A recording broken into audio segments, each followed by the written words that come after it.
you can speak as long as you want because we want to hear you. And we want to hear a view, which is the most important thing today. Since we're doing this session virtually, please bear with the organizers if there are some glitches. We hope there'll be none, but in many of the webinars the sector we've done, we've seen some glitches, and please have patience for that. Now allow me to make some final initial remarks as asked by my organizers. And as soon as I finish, I will ask Bismaraj Dungana to go and please be prepared. And after that, Mr. Sushil Bhatta. Now we are in the middle of the global crisis, the COVID-19. The crisis, which is a public health crisis, has created huge impact on the economy, socioeconomic dimensions, as well as on the human being. We know that globally and in Nepal, and there's been all kind of economic, financial analysis. I don't need to mention that. This audience is fully aware. We all hope that our recovery will be fast, just like every country is trying to do its best.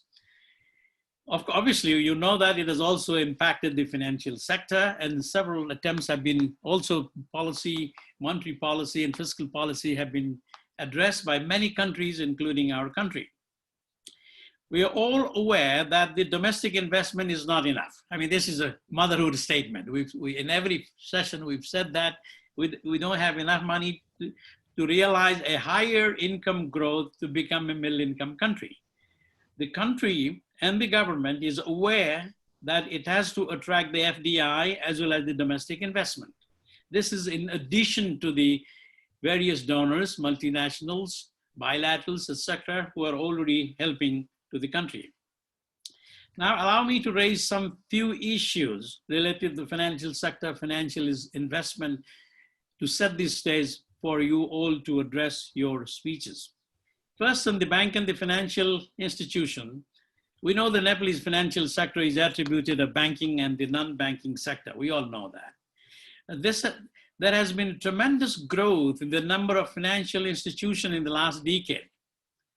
However, the gap between lending and the borrowing has widened in recent years especially. However, the general feeling is, the public feeling is, while the overall performance of the banking system has showed little improvement, the banking sector has shown not enough improvement despite the growth of the private banks in the 1990s. It may be right, it may not be right. The banking sector person can answer the question. So the questions are, what are the challenges faced by the banking sector today? How can the banking and the financial institutions support in bringing FDI in Nepal? Globally, there's also a huge increase in the digital banking. Are we thinking about that? Now, second, on the government policies for investment. Government has made several policies and were approved in the last year, like Public-Private Partnership and Investment Act, Foreign Investment and Technology Transfer, FITT, Industrial Enterprises Act, Company Act amended. It seems that the government has done its work, at least the government wants to say that, but there is still a general feeling that the FDI investment is limited or we need still to have more. And we talk about various risks related to the FDI, the political risk, which is probably less now because of the majority government, the policy risk, the hedging risk, the lack of swap market, exit difficulties, etc. continue to remain. What can be done to really soften those? Third, on the regulatory and the legal provision, are the current Nepalese regulatory policy regime suitable for FDI? Is there any quick review changes that can be made in investment laws and in policy that could attract further investment? Private sector. We always say the private sector has to do more. Private sector seems profitable, but there is general feeling that private sector needs to be engaged more. And there's also a feeling that the public sector and the private sector dialogue has to more towards the development of the country as a whole. In some of the private sector study done, especially I saw one on infrastructure, and we know that we see some people involved with that here, like Mr. Agrawal. the private sector really has not been able to get into those investment sectors where they need to stay long. Their ability and capacity to stay long term is just not there. And there's not enough resources as well for some areas. So one of the major obstacles sometimes mentioned in those kind of a report is the high cost of the capital. Is that correct? Or is it a good time for the private sector, PVT, private institutions, to move into some public sector institute, to go public and start getting resources from the market rather than going back to the bank, and not crowd the bank, so the bank can do in other areas like SMEs, which is so much needed in this post-COVID area. And there are also private sector mentioned the procedure is slow, it takes a long time, etc., etc. Is it true? Or what would you like to see? On the capital market, we all know the capital market in our country is at its infancy. We don't have the depth, we don't have the size, but we need to develop. So what can we do? Can we develop certain kind of fixed income market, the debt capital market, etc.? This has been talked about. Maybe this is an opportunity to hear more. Sixth, on the legal and institutional framework, the existing law, at least is felt by many, that the framework and the institutional setup is not conducive to overall financial sector and private sector development. And many say we need reform. That's not good enough to say we need reform. What kind of reform do you like to see? Do we like to see it? We also say the financial products available in the country is inadequate, not much, we know that. And therefore, we need to increase those products, whether it is bond financing, the local currency bonds done by the MFI, the private equity fund, PPP, blended finance. For all of these, the sovereign fund rating would be important. So will be the rating of some of the companies if they want to go to public. And finally, the most important today, because this is an NRN conference, the NRN has been all active, in my opinion, in the country. They want to do more. They have done some, they want to do more. And I think in the post-COVID area, we may need them even more. So what can be done to further create the NRN interest in the real investment? I would like to hear that from the NRN people. And questions like, I remember in my last experience where some of the NRNs were buying the local currency bond in that country, issued by the multilateral institution on behalf of the government. They buy in dollar and they get the coupon in dollar. They buy in rupees, they get the coupons in peso. Are you ready to do that kind of investments in Nepal? COVID has also shown there are new opportunities for investment in some real sectors. Further investment in the health, food, digital, education. Can NRN help? Finally, what I've done is I think put down a list of the issues. Of course, there are more. To me, it's like going to a buffet table. There are many dishes have been put on the table. Now it's for the panelists and the speaker to choose what they like the best. And I also say, if there is nothing on the table, on the list I said, you are free to order a la carte. That means put your own views on that. With this one in mind, with this setting, I really like to invite now Mr. Vismaraj Dungana to go first, followed by Mr. Sushil Bhatta.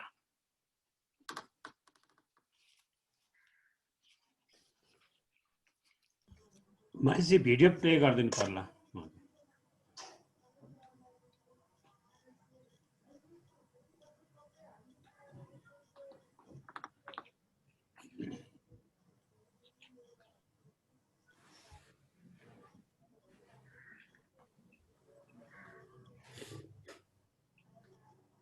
Respected Chairman, distinguished delegates, speakers, organizers, friends from media, ladies and gentlemen, I would like to congratulate the organizers for organizing the second NRN Global Knowledge Convention on Financial Investment to give continuation to the tradition even in this difficult situation. I would like to recall my deliberation that I have made in the first NRN Global Knowledge Convention that was held in Kathmandu. It's my wonderful opportunity to share experience from different perspectives. This time in Nepal's capital markets in this knowledge sharing program. In my presentation, first of all, I would like to highlight the significance of capital market in an economy. Then I will share the present status of Nepal's capital market in terms of various aspects such as market infrastructure, primary and secondary market situation, available instruments along with recent initiatives carried out by SEBI. Thereafter, my presentation will be focused on what legal provision exists for NRN to enter into Nepal's capital market and what we are doing to induce NRN investment in Nepal's capital market. I would like to share my slides in this presentation.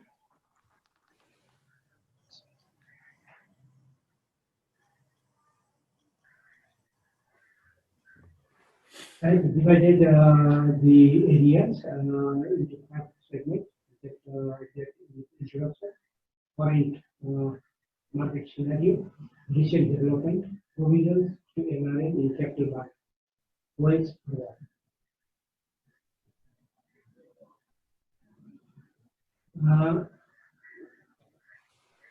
this is the introduction, significance to capital market.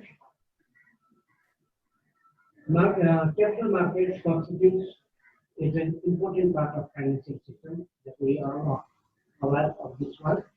Over the last few years, the development of capital markets has received a great deal of attention among government and financial institutions. Countries at different levels of development are promoting capital markets to achieve faster economic growth. Well functioning of capital market facilitates number of other related functions such as fund mobilization, risk diversification, income and employment generation, and thereby economic growth and development. This is the pyramid where all these areas that are visible. However, it is also instrumental for the transmission and implementation of macroeconomic policies of the government. If we talk on capital market infrastructure in the past, Nepal's capital market, popularly known as securities market, the other market as commodities exchange market is under the licensing process for their operation. For the trading of securities, we have one stock exchange, which is called Nepal Stock Exchange Limited. Government of Nepal is a major stakeholder of this institution. Recently, Nepal Rashtra Bank has been putting its shares to vacant financial institutions as government policy of uploading the shares in NEFSA. For demand services, we have one depository company, CDS and Clearing Limited, subsidiary of NEFSA. It is also providing the clearing and settlement services of securities that is traded in NEFSA. For rating services, 2 rating agencies are working in Nepal, and one new rating agency is in pipeline for getting license. Merchant bankers are basically operating for providing primary market services and portfolio management services. Working scope of merchant banker has been expanded to various capital market services, including corporate advisory services that has been extended by now. Besides this, as per licensed bank and financial institution, depository participants, clearing bank, fund manager, etc., are also major service providers in Nepal's capital market. Stock dealer is under the process to get license. There is ample of room for improvement in various aspects of capital market intermediaries, such as their working scope, professionalism, quality, and improvement on the weight of services they are providing. Securities Board of Nepal, SEBI, is an apex regulatory body of Nepal's securities and commodities derivative market. It has been regulating more than 400 capital market agents consisting of NEFSA, CDSC, rating agency, broker, model banker, and listed companies. We go to the next slide that is related to foreign market scenario. We will discuss on the primary market. Primary market is the channel for mobilizing the public money into various productive sectors and thereby achieving the economic goals of nation. Securities of bank and financial institutions and insurance sectors has dominates the primary market in Nepal. However, in recent period, hydropower companies and non-bank financial institutions companies are gradually participating in securities offering. As we compare the trend of securities offering during recent decades with some previous period, a massive growth can be seen. In recent period, primary market of securities has been expanded throughout the nation, covering all the 77 districts. Investors can participate in public offering of securities. So, ASTA, CASDA, Meroshare, from anywhere in the country, even from outside in the country. There are around 1 million accounts of Meroshare, and out of that, on an average, 600,000 individuals are applying in almost all in IPOs. The structure of primary market has been changing over the recent period. Debentures, instead of ordinary shares, have begun to occupy the large portion of securities offering in primary market, and involvement of investors in recent initial offering of securities has been increased significantly. In fiscal year 2076 and 77, that is just last year in period, around 34 billion of Nepalese rupees has been mobilized through primary market, and this doesn't include bonus.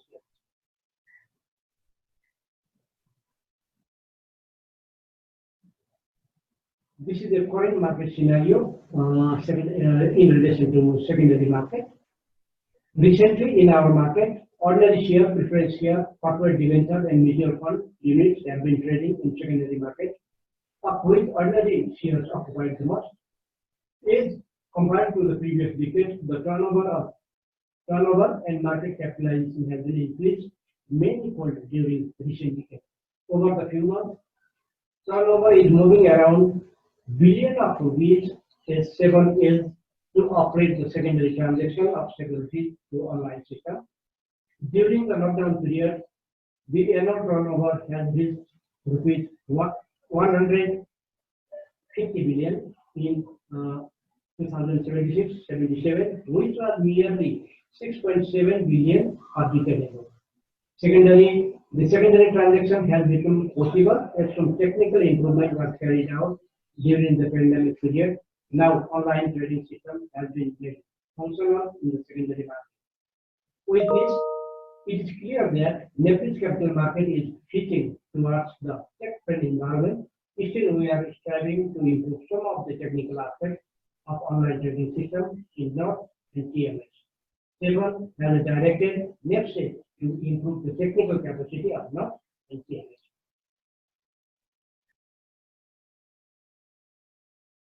Now we are going to talk about the situation of the secondary market. As and when the online trading system became operational to work without the physical presence of investors in the broker office and GP, the market has become operational even in the lockdown periods. Investors looked prime during the lockdown period, resulting in less volatility in the market. Index exhibited steadily growth over the period, and daily turnover has supported the growth of market even in such pandemic period. During initial period of lockdown, NEPSET index decreased slightly, but after that it tracked the steady growth. Though the aggregate economic condition did not seem satisfactory at this moment, the other factors such as low interest rate structure, liquidity surplus, lack of foreign investment opportunities in the market, and the confidence of the investors that is improving, and the policies, the 7 that has initiated in this period has significantly improved the confidence level of investors in the market.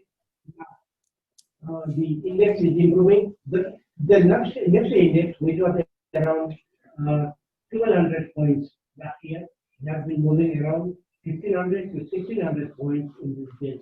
This is significant improvement in the market.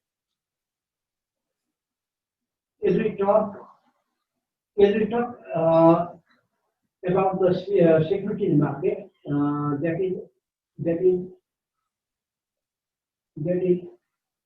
security market. That is security market in neighboring country.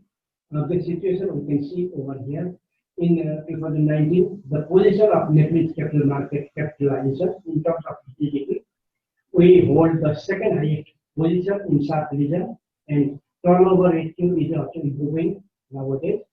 In 2019, turnover ratio of Nepal's capital market was 8%, being third position in South region, which has increased and moved around 25%, signaling the improved condition of security liquidity in capital market.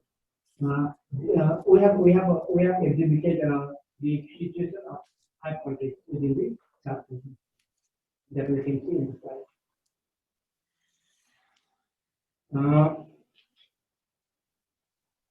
If we talk about capital market development stage around the world, different countries have initiated different type of policies to incorporate the money market and capital market. Authorities in many countries ask themselves whether to focus completely on the development of the banking system or aggressively foster the development of non-bank financial institutions and capital markets. As we gauge the different economies, advanced economy has focused on market financing, whereas bank financing in popularly less developed economies.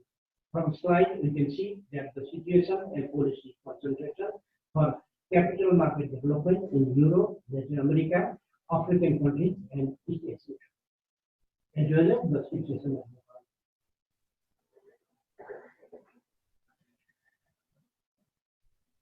This is related to recent development we are initiating and the ongoing initiative. We have issued many regulations and amended the rules by laws to make the market investor friendly. The SIF regulation has been amended by adding some provisions that facilitates the NRN to invest through investment vehicles such as private equity and venture capital funds. Within this SIF regulation, the NRN, whether they are of Nepal citizen or they have already they are foreign, they can participate in SIF incorporating SIF institutions. Thereafter, we have issued a book building directives, which has been very useful for efficient price delivery of securities in the primary market. Margin trading procedures and other regulations have been made amendment for the development of securities market. During lockdown period, various technological improvements have been made to make functional the online system without physical presence of investors in the CDSC and broker office. 7 has initiated legal action to non-compliance and foster corporate governance in the market. These are the initiatives that 7 has initiated, and also 7 is striving to strengthen its supervisory capacity. Recently, it has adopted risk-based supervision.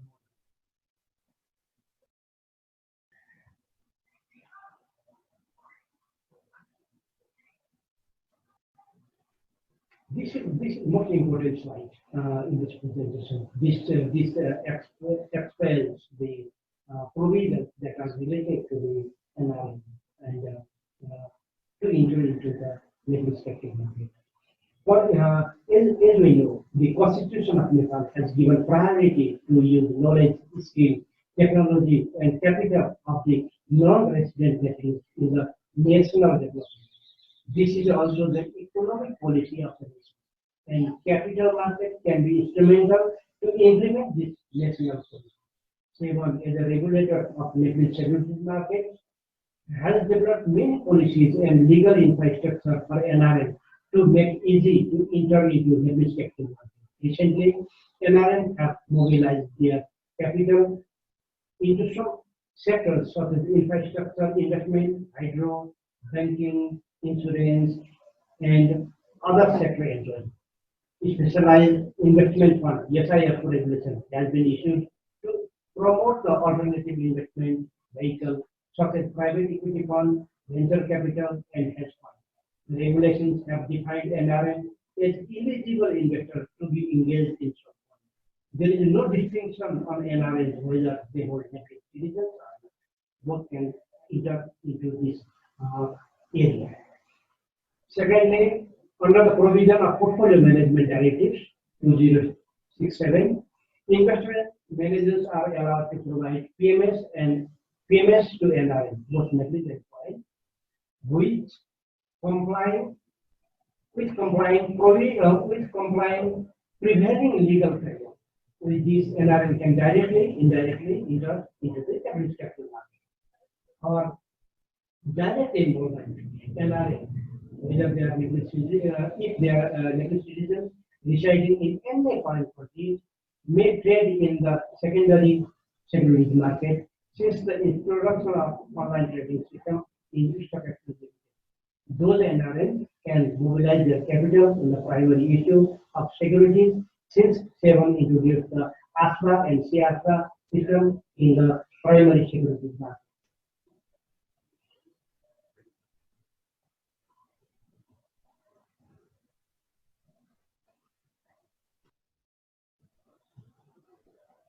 Except above position, currently all NRN who do not need repatriation and want to keep money in domestic market can invest all in accumulate assets in Nepal.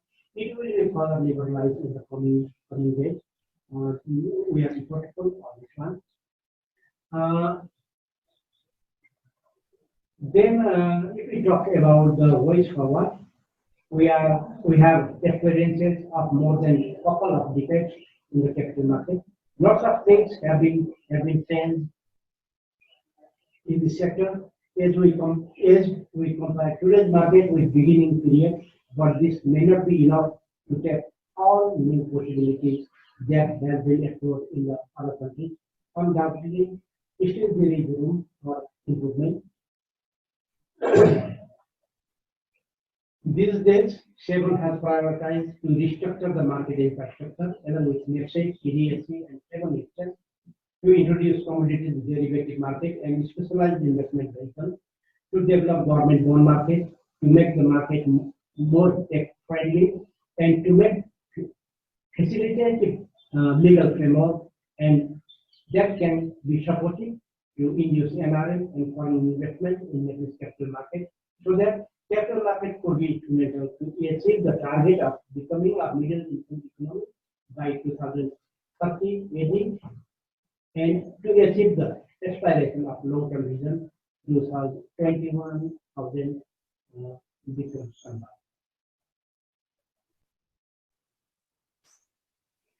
In all of these initiations, NRN can exhibit significant growth and contribute to the economic growth of Nepal.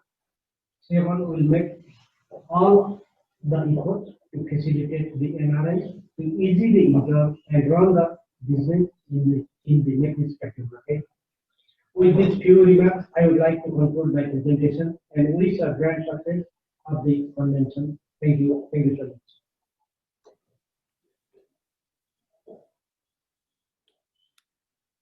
Thank you very, very much. Thank you, Bismaju. Now we like to invite Mr. Sushil Bhatta. Followed by that, we will ask Ms. Urmila Shrestha. I'd like to ask our IT team that to look at the audio. The audio in the earlier session, some had problem. I saw that in the chat box. See if you can fix it. Thank you very much. Mr. Bhatta, please.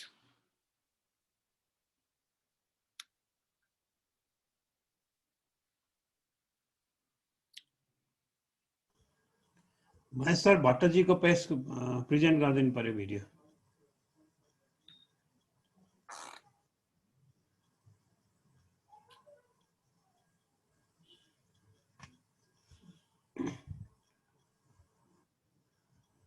Adhikari, Governor Nepal Rashtra Bank, Session Moderator Dr. Bindunath Lohni, distinguished speakers and panelists, delegates and guests, ladies and gentlemen, very good morning. I am honored to be part of this excellent August gathering today organized by NRN. I am confident that the knowledge, rather I will say knowledge bank that is within the NRNs scattered all over the world is definitely a strong capital for Nepal's development towards prosperity for all. I am hopeful that this important knowledge convention will be a milestone towards proper utilization of this knowledge bank. Despite the fact that world community, including Nepal, is facing lots of challenges in the COVID regime, and we yet don't know how this outbreak will evolve in coming days. But we are confident that the world solidarity will definitely help the mankind in this 21st century to overcome this problem and chart out and focus on recovery and revival of socio-economic development of the countries. With this positive note, I would also like to mention that the solidarity, teamwork, and consensus amongst Nepalese people is the need of an hour. Ladies and gentlemen, Nepal's target to reach upper middle income countries status by 2030 and achieving sustainable development goals. To achieve this target, Nepal needs average annual investment of around NPR 2025 billion over the period. The contributions of private sector, including foreign direct investment, is estimated to be around 56%.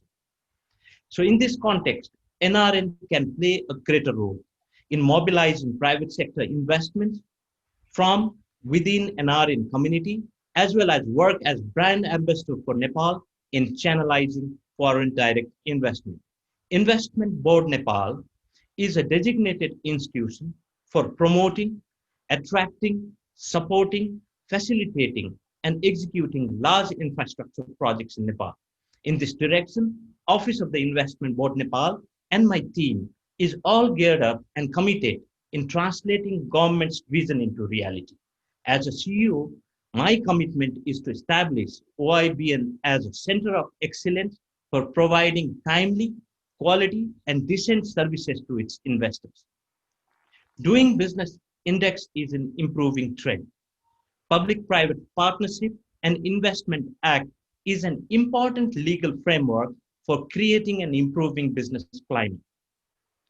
It has envisioned efficient and fully functional investment unit and PPP unit, as well as one-stop service center, including we do policy advisory to government for improving business climate in Nepal. We, the team at OIBN, are fully committed and devoted to work in this direction.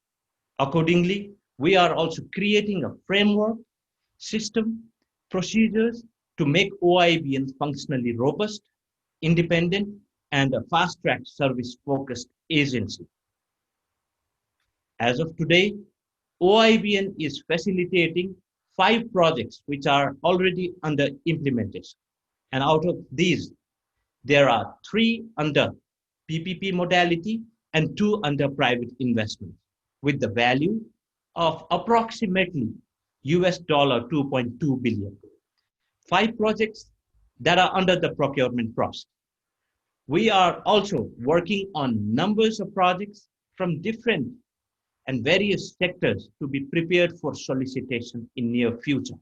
And numbers of unsolicited projects are also in the pipeline. These projects will be showcased in different forum in future. Arun 3, a 900 megawatt peaking run-of-river hydroelectric project scheme, and Huasin Cement Naraini project with a capacity of producing 3,000 tons of cement is under construction. Hongsi Cement, with a capacity of producing 6,000 tons of cement per day, is already in operation since mid of 2018. Despite the difficult times created by COVID, IBN has been working to ensure smooth operation of IBN projects and provide continuous facilitation to its developers. We are ensuring that the existing investors and pipeline investors will get all maximum facilitation in a very timely, efficient, and effective manner. Even during lockdown, the 44th IBN board gave investment approval worth NPR 185.43 billion in energy and mining sectors, amongst others. The government of Nepal has emphasized the use of public-private partnership for developing and financing large infrastructure projects and vis-a-vis investment in the country through those projects. We at IBN are deeply concerned to make successful implementation of public-private partnership projects and thus create a conducive environment for investment attraction thereby. We have initiated a proactive investment promotion approaches to widen our networks and access. To materialize this, IBN intends to develop partnership with international agencies such as World Association of Investment Promotion Agencies, that is WEPA, that will provide an international platform to reach out to other such agencies and global investors. Till now, we already have gathered some experience collaborating with both Nepali and foreign diplomatic agencies, as well as private sector organizations to reach out to the potential investors. This will be systematically enhanced and synchronized in the days ahead, including collaboration with NRN. With the political stability from the last few years and strong commitment from the government, as well as from all major parties for economic transformation, interest from potential investors to explore opportunities in Nepal has taken a positive momentum. Similarly, completion of some mega projects and engagement of renowned international investors indicate that investors are taking Nepal seriously than ever.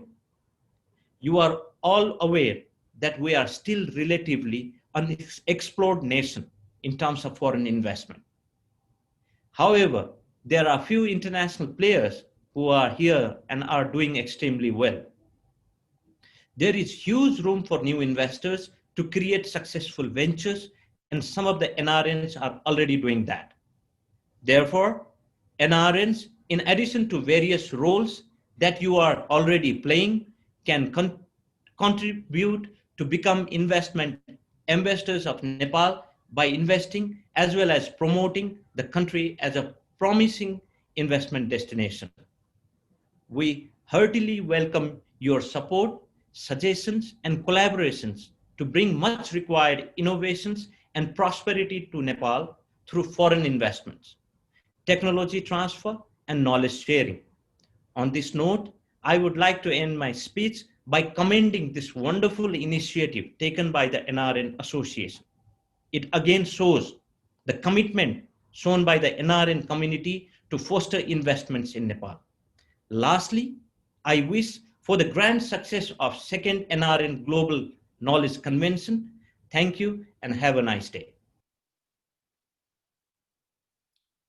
Thank you very much, Sushil Bhattaji. Very interesting. Now I would like to invite Urmila Shresthaji. After that, Abhishek Basnet. Please prepare for these two speakers. I also like to thank the IT team. The audio seems to have been fixed. This was very clear. Prasad Adhikari ju, moderator Dr. Bindunath Lohani ju, coordinator Sri Anil Raj Bhattai ju, Sri Ranjit Mahato ju, सबैमा नमस्कार। र आजको यो सेसनको लागि संसारभरबाट जुममा जोडिनु भएका सम्पूर्ण महानुभावहरूलाई नमस्कार छ। सुरक्षित रहौं, स्वस्थ रहौं। Yes second NRN global knowledge कन्भेन्सनमा के आफ्ना अनुभवहरूलाई सबै माझ पुर्याउनलाई अवसर दिनुभएकोमा चेयर श्री हेमराज शर्माज्यू तथा श्री हरिदालज्यूलाई कोचेयरलाई तथा श्री अनल भट्टराईज्यूलाई विशेष धन्यवाद दिन चाहन्छु।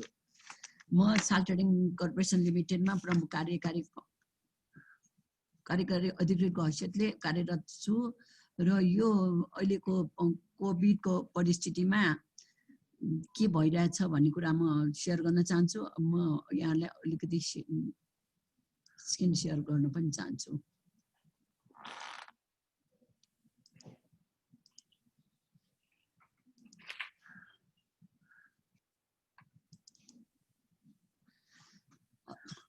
अलिकति यो परिचय त होइन, यो हाम्रो माइन्डलाई अलिकति रिफ्रेस मात्रै गरौँ। 3 करोड जनसङ्ख्या रहेको नेपालमा 60वटा प्रदेश र 743वटा स्थानीय तह रहेको छ। पहिलो कोभिड केसको बिरामी 2076 माघ 9 गते 23 जनवरी अर्थात् 23 जनवरी 2020 मा चीनबाट आएको विद्यार्थीमा देखा परेको थियो र दोस्रो केस 2076 चैत्र 10 गते सबलाई यादै छ 23 मार्च 2020 मा भयो। उक्त संक्रमणबाट आम नेपालीलाई जोगाउन एवं सुरक्षित राख्न नेपाल सरकारले 2076 चैत्र 11 अर्थात् 24 मार्च 2020 मा गतेबाट देशव्यापी लकडाउन घोषणा गरियो। नेपालमा पहिलो मृत्यु 2077 जेठ 1 गते अर्थात् 14 मे 2020 मा भएको थियो। उक्त लकडाउन 2077 साउन 6 गते अर्थात् 21 जुलाई 2020 सम्म रह्यो। तत्पश्चात निषेधाज्ञाका रूपमा जिल्ला विशेषहरूमा उपत्यका लगायतमा चाहिँ 2077 भदौ 31 गते अर्थात् 16 सेप्टेम्बर 2020 सम्म रहेको थियो। 2077 आश्विन 22 गते अर्थात् 8 अक्टोबर 2020 सम्म नेपालमा कोभिडबाट प्रभावित जम्मा 98,617 जना मध्ये 71,343 जना निको भइसकेको छ र सो अवधिमा सक्रिय संक्रमित 26,684 छन्। 520 जनाको मृत्यु भएको छ। 590 जनाको मृत्यु भएको छ।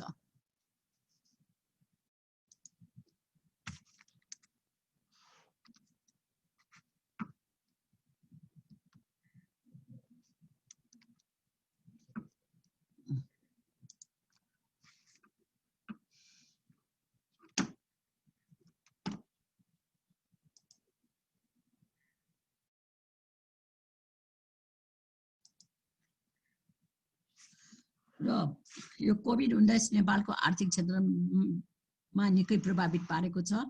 विगतका वर्षहरूमा आर्थिक वृद्धि दर राम्रो रहे तापनि देशमा रहेको विपन्न वर्गमा 25% लाई यस महामारीले अझ बढी प्रभावित पारेको छ। खाद्यान्नसँग झेलिरहेको संख्या अझ उल्लेख्य रूपमा थप वृद्धि भएको छ।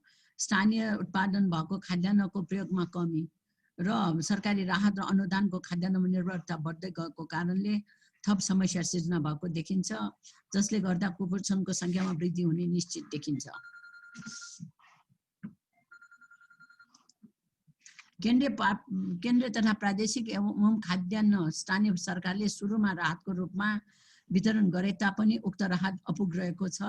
वैदेशिक रोजगारमा गएका भारत तथा मुलुकहरू मध्ये भारतबाट फर्केका नेपालीहरूको उचित व्यवस्थापनमा कमीको कारण समेत यस संक्रमण बढेको छ। यहाँहरूले देख्नु भएकै छ, सुरुमा तराईका जिल्लाहरूमा बढी संक्रमण देखिएको थियो। आर्थिक गतिविधि प्राय शून्यमा झरेको बेलामा सबै नेपालीमा खाद्य सुरक्षाको चिन्ता बढेको छ। आर्थिक गतिविधिलाई जीवन्त राख्ने कार्यहरू उद्योग धन्दा व्यापार व्यवसायमा प्राय बन्द रहेको अवस्थामा पर्न गएको नकारात्मक आर्थिक असर। कोरोना भाइरस संक्रमणको स्थितिले लकडाउन लगाए पश्चात 90% वा सोभन्दा बढी आर्थिक क्रियाकलाप ठप्प वा बन्दको अवस्था रहन गएको छ। कोरोना भाइरस संक्रमणबाट बच्न सरकारबाट लकडाउन गर्न अगावै भोज भतेर जमघटमा प्रतिबन्ध लगाइसकेको, भौतिक दूरी लगायत स्वास्थ्य सम्बन्धी मापदण्ड लगाइसकेको स्थितिले व्यापार व्यवसाय अझ कमजोर भइसकेको अवस्था रहेको थियो। रेमिटेन्सको कुरा गर्ने हो भने 80,000 भन्दा बढी वैदेशिक रोजगारबाट फर्केको स्थितिले अबको दिनमा रेमिटेन्स घट्ने अवस्था रहेको छ। हालको स्थितिमा लगानीको वातावरण नभएको हुँदा पुँजीगत खर्च धेरै कम हुन गएको छ। विश्व बजारमा वस्तु वा सेवा खरिद गर्ने उपभोक्ताको कमी देखिएको छ। बजारमा अभाव तथा लागतको वृद्धिको कारण घरायसी सामानमा असर पर्न गएको छ। निश्चित सामानको उत्पादनको मागमा कमी आएको छ। शैक्षिक संस्थान पूर्ण रूपमा बन्द रहेको छ। Salon, beauty parlour, gym, spa, हस्तकला, टेलर्स, विशेष गरी महिलाहरू बढी सहभागिता हुने कार्यहरू असर परेको छ। पर्यटन व्यवसाय पूर्ण रूपमा बन्द हुन गएको छ। कारण किनभने यसमा त यहाँहरूलाई पनि थाहा छ, भौतिक एवं सामाजिक दूरी, लकडाउन र मानसिक डर र त्रासको कारणले बिदा मनाउनेहरू र लकडाउनको कारणले राष्ट्रिय तथा अन्तर्राष्ट्रिय उडानहरू बन्द भएको कारणले एक ठाउँबाट अर्को ठाउँमा जान नसकेको कारणले र यात्रुहरूको अभावले गर्दाखेरि पनि होटलहरू बन्द भएको अवस्था छ। निर्माणाधीन परियोजनाहरूको लागत एवं निर्माण अवधि बढ्न गई आर्थिक भार वृद्धि भएको देखिन्छ। नयाँ लगानी रोकेको अवस्था छ। पुरानो व्यापारै सञ्चालन हुन नसकेको बेलामा नयाँ लगानी आउने सम्भावना न्यून देखिएको छ। प्रत्येक व्यवसाय कार्यमा घर भाडा, तलब भत्ता, बैंक ब्याज, कर, राजस्व, विद्युत एवं पानी महसुल आदि कारोबार बन्द भए तापनि तिर्नुपर्ने अवस्था रहेको छ। व्यवसायिक क्षेत्रमा दैनिक 1 अरब भन्दा बढी क्षति तर भन्ने बेलामा त 2 अरब पनि भनिरहेछ, तर हामीले आंकलन गर्दा 1 अरब भन्दा बढी क्षति भएको देखिन्छ। निराशावादी सोच भएको छन्। अहिले जुन व्यक्तिहरूको मनस्थितिहरू कमजोर भएर साइकोलोजिकल काउन्सिलिङ गर्नुपर्ने आवश्यकता देखिएछ। त्यस्तै क्राइमहरू अहिले पनि सुसाइडल केसहरू बढेको अवस्था देखिएको छ। हरेक व्यवसायमा जोखिम छन्। बैंक तथा वित्तीय संस्थामा अधिक तरलता छ। लगानीको अभाव पनि एउटा यो मेन कारण हो। बन्दाबन्दीको सुरुवाती समयमा 30% क्षमतामा खाद्यान्न उद्योगहरू र 4 महिनापछि 15% क्षमतामा सञ्चालन भएको छ। हेर्दाखेरि व्यक्तिहरू अरू जनताले हेर्दाखेरि खाद्यान्न उद्योगहरू राम्रो फस्टाएको भन्ने छन्, तर यो पनि अलिकति असर परेकै छ। खाद्यान्नमा जस्तो नुन, चिनी, चामल, दालहरूमा त्यति नभए पनि बेकरी र होटलहरू सञ्चालन नभएको हुनाले बेकरी, पेस्ट्रिजहरू, यताउता बेकिङ सामानहरूमा धेरै असर परेछ। ड्राई फ्रुट्सहरूको खरिद बिक्री पनि कम देखिएको छ। त्यसै दुग्धजन्य पदार्थहरूमा पनि अलिअलि असर चाहिँ परेको देखिएछ। त्यस्तै बन्दरगाहमा कोलकाता तथा विशाखापट्टनमबाट आउने कन्टेनरको सङ्ख्या विगत वर्षहरूको तुलनामा कमी आएको छ। औद्योगिक उत्पादन तथा उपभोग्य वस्तुहरूको बजार खुम्चिएर तेस्रो मुलुकबाट हुने आयात घटेको छ। अघि मैले भनिहालेँ बन्दरगाहमा कोलकाता विशाखापट्टनममा कन्टेनर कम भएको छ भनेर। मजदुर एवं यातायातको साधनको कमीले बढी ज्याला तथा ढुवानी भाडा तिर्न बाध्य भएको कारण आर्थिक भार बढ्ने स्थिति रहेको छ। आपूर्तिमा परेको प्रभाव सरसर्ती मात्रै म भन्दैछु। इन्फर्मल सेक्टरमा काम गर्नेको सङ्ख्या बढी भएको साथै यातायात, पर्यटन, स्थानीय व्यापारमा संलग्न जनशक्ति पुरै बेरोजगार एवं निजी क्षेत्रका कार्यरत कामदारहरूले समेत तलब नपाएको वा थोरै पाएको कारण खाद्यान्न खरिद गर्ने क्षमता कमी हुन गएको छ र ती कामदारहरूमा आश्रित परिवारको जीवनयापनमा समेत कठिनाइ उत्पन्न भएको छ। नेपाल सरकारद्वारा लगाएको लकडाउनको समयमा अन्य वर्ग लगायत कामदार पनि घरमै बस्ने गरेको, भौतिक दूरी एवं सुरक्षात्मक उपाय जति अपनाउँदा पनि काम गर्न आउने कामदारलाई स्थानीय जनता, सुरक्षाकर्मी, जनप्रतिनिधिद्वारा रोक लगाएको समस्या उत्पन्न हुने गरेको छ। खाद्यान्नको डेलिभरी सुरक्षित साथ गर्नुपर्ने एउटा ठुलो चुनौती रहेको छ। स्वास्थ्य व्यक्ति मार्फत स्वास्थ्य मापदण्ड पालना गरेर आफ्नो र उपभोक्ताको स्वास्थ्यलाई समेत ख्याल राखी खाद्यान्न आपूर्ति निकै चुनौतीपूर्ण रहेको थियो। कोभिड-19 कोरोना महामारीको विषम परिस्थितिमा कामदार कर्मचारीहरूलाई क्वारेन्टाइनको व्यवस्था गरी कार्यालयभित्र खाना, खाजा र बस्ने व्यवस्था गरी अतिरिक्त भत्ता समेतको व्यवस्था गर्नुपर्ने कारण खर्च बढ्न गएको थियो। अलि पनि भइरहेछन्। कृषि उत्पादनलाई बजारसम्म ल्याउन समस्या भई खेतमा नै फाल्नुपर्ने अवस्था भएको थियो। दुग्ध एवं दुग्ध पदार्थको बिक्रीमा रासाई पशुपालक किसानबाट उत्पादित सामान खरिद गर्न बन्द गरेको कारण दुग्ध पदार्थ बिक्री गर्न नपाएर पशुपालक किसानलाई प्रत्यक्ष असर परेको थियो। फेक र्युमर्सले गर्दा कुखुरा पालन गर्ने व्यवसायलाई बजारमा माग नभएको कारणले रु 360 प्रति केजीमा कुखुराको मासु बिक्री भइरहेको मासुको मूल्य घटेर प्रति केजी 160 केजीमा बिक्री हुनाले लागत समेत उठ्न नसकेको अवस्था सिर्जना भएको थियो। खरिदकर्ताको अभावले गर्दा ग्रामीण क्षेत्रमा उत्पादित अन्न फलफुल तथा तरकारीको बजार अभाव देखिएको एवं सो कारण कतै मूल्य वृद्धि भएको अवस्था भए पनि खेतमा नै फाल्नुपर्ने अवस्था भयो। ढुवानी सामानहरूमा बन्देज नभए पनि सवारी चालकहरूको अभावले गर्दा ढुवानी एवं आपूर्तिमा समस्या भई मूल्य वृद्धि भएको थियो। खुद्रा व्यापारीहरूले यस अवस्थालाई अवसरको रूपमा लिए मूल्य वृद्धि गरेको पाइएको थियो। शहरी क्षेत्रमा उपभोक्ताको सञ्चित गर्ने प्रवृत्तिले गर्दा लकडाउनको सुरुको दिनहरूमा पसलहरू पुरै खाली भएको अवस्था देखिएको थियो। उत्पादन गर्ने उद्योगहरू चाउचाउ, बिस्कुट, चिउरा, पानी लगायतका उद्योगहरूमा कार्यरत कामदारहरू गाउँ फर्केकोले उत्पादन बन्द हुन गई माग र आपूर्ति बीचको सन्तुलन बिग्रिएको थियो। कृषि अभावको कारणले गर्दा निम्न आय वर्गका परिवारमा खाद्यान्न कमी भई उक्त परिवारमा भएको बच्चाहरूलाई कुपोषणको समस्या बढ्न सक्ने अब देखिएको छ। लकडाउनको अवधि र अहिले हामीले के काम गरिरहेछ साल्टरिङको तर्फबाट भन्ने कुरामा यो सरस्वती मैले भन्न चाहन्छु।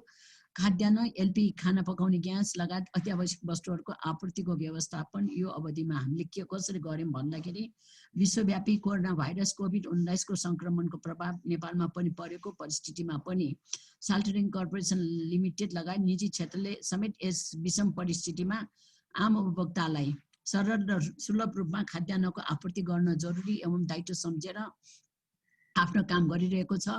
यस कर्पोरेसनबाट दैनिक उपभोग्य वस्तुहरूको आपूर्ति व्यवस्था मिलाउनमा केही असर परिरहँदा पनि विभिन्न महानगरपालिका एवं गाउँपालिका विभिन्न सङ्घ संस्थाहरूबाट राहत वितरण गर्न माग गरेको दैनिक उपभोग्य सामग्रीहरू उपलब्ध गराइएको छ। कर्पोरेसनको बिक्री कक्षहरू नियमित रूपमा सञ्चालन गरी बिक्री वितरण सहज राखेको र काठमाडौँ उपत्यकामा 5वटा बिक्री कक्षहरू मार्फत नियमित सेवा प्रदान गरिरहेको छ र साल्टरिङ कर्पोरेसन लिमिटेडको कार्यालय देशभरिको कार्यालयहरूको परिसरमा पनि बिक्री गरेका छन् र जिल्ला प्रशासन, FNCCI, Nepal chamber of commerce, सिएनआईले जहाँ जहाँ भनेछ त्यहाँ पनि हामीले बिक्री गरेका थियौँ र बिक्री गर्दैछौँ पनि। त्यस्तै घुम्ती भ्यान मार्फत टोलमा स्थानीयको माग अनुसार आपूर्ति सहज गरेको, उक्त कार्यकर्ता स्वास्थ्य मापदण्डको पालना गरेको छ। डिलरहरूको माग बमोजिम सम्बन्धित क्षेत्रमा डेलिभरी व्यवस्था मिलाएको छन्। 11 महिनाभन्दा बढी समयलाई पुग्ने नुनको स्टक राखेको र चिनी खुद्रा बिक्रीको लागि 5-6 महिनाको लागि स्टक राखेको। यो चिनी खुद्रा भनेको चाहिँ घरायसी प्रयोगको लागि मात्रै हो, यो व्यावसायिक प्रयोजनको लागि चाहिँ होइन। साल्टरिङ कर्पोरेसन लिमिटेड मात्र होइन, बजारमा अन्य चिनी व्यापारीहरू पनि चिनीको कारोबार गर्ने भएको हुनाले हामीले यसको चाहिँ व्यवस्थापन खालि खुद्राको लागि घरायसी प्रयोगको लागि मात्रै सीमित राखेको हो। लकडाउनको अवधिमा पनि कर्पोरेसनले छिमेकी मुलुक भारतबाट नुन आयात गर्ने गरेको र उपभोक्तालाई चिनीको अभाव हुन नदिन भारतबाट चिनी आयात गर्ने प्रक्रिया अगाडि बढाइसकेको छ। विगत वर्षदेखि गहुँको बिउ प्रशोधन गरी बिउ बिजन उत्पादन गरी कृषक वर्गमा सहज एवं सरल रूपमा बिक्री वितरण गरी कृषक वर्गबाट उत्पादित गहुँ खरिद गरी कर्पोरेसनले आफ्नो मातहतको खाद्य उद्योग लिमिटेड हेटौँडाबाट मैदा, पिठो, चोकर उत्पादन गरी बजारमा निरन्तर रूपमा आपूर्ति गरिरहेको। नेपाल सरकार उद्योग वाणिज्य तथा आपूर्ति मन्त्रालय मार्फत यस कर्पोरेसनबाट सञ्चालित कन्ट्रोल नियन्त्रण कार्यक्रम अन्तर्गत नेपाल सरकारद्वारा तोकिएको दुर्गम जिल्लाहरूमा आयोडिनयुक्त नुन ढुवानी कार्यमा विश्वव्यापी कोरोना महामारी सङ्क्रमणले गर्दा नेपालमा लकडाउनको समयमा पनि कठिनाइको बावजुद पनि ढुवानी कार्य गर्दै आइरहेको र कर्मचारीलाई उचित व्यवस्थापन गरी आपूर्ति थप सहज गराउन उत्प्रेरित गरेको। नुन, चिनी, दाल तथा अन्य खाद्य सामग्रीहरू कर्पोरेसन अन्तर्गतका हिमालयन खाद्य प्याकेजिङबाट प्याकिङ गरी निरन्तर रूपमा बिक्री वितरण गर्दै आइरहेको छ। खाना पकाउने ग्यास निरन्तर आपूर्ति गर्दै आइरहेको छ। यसको लकडाउनको अवधिमा चाहिँ अलिकति भारतबाट ल्याएको एलपी ग्यासको बुलेटहरू अनलोड गर्न सकेन, अलिकति होल्ड पनि भयो, बाटोमा पनि अलि भयो। भारतमा पनि कोरोनाको कारणले अलिकति लोडिङमा डिस्टर्ब चाहिँ भएको हो। त्यो निराकरण गर्नलाई 7.5 केजीको ग्यास भरेर बजारमा पठाउनु पर्ने भयो। त्यस्तै चामल, दाल एवं अन्य वस्तुहरूको आपूर्तिकर्ताले निरन्तर सम्पर्क गरी सोर्सिङ सहज तरिकाले गरिएको। त्यो बेला चाहिँ आपूर्तिकर्ताले चाहिँ साल्टरिङ कर्पोरेसन लिमिटेडलाई धेरै नै सहयोग गरेको थियो। त्यस्तै कर्मचारीहरूको लागि मास्क, पन्जा, पिपी, सेनिटाइजर, साबुन एवं उपभोक्ताहरूको लागि समेत सेनिटाइजर, साबुन, पानीले हात धुने व्यवस्था गरिएको थियो। भौतिक दूरी कायम गर्न र स्वास्थ्य मापदण्डको अनिवार्य पालना गरिएको थियो। प्याकेजिङमा काम गर्ने कामदार, कुली एवं सम्पूर्ण कर्मचारीको कोभिड-19 को बिमा गरेको। त्यो मात्र हैन, प्याकेजिङमा मात्र हैन, साल ट्रेडिङ कर्पोरेसन लिमिटेडको सम्पूर्ण कामदार, कुली र कर्मचारीहरूको पनि कोभिड-19 को बिमा गरिएको छ। फ्रन्टलाइन कर्मचारीलाई भत्ता उपलब्ध गराएको थियो। कर्मचारीहरूलाई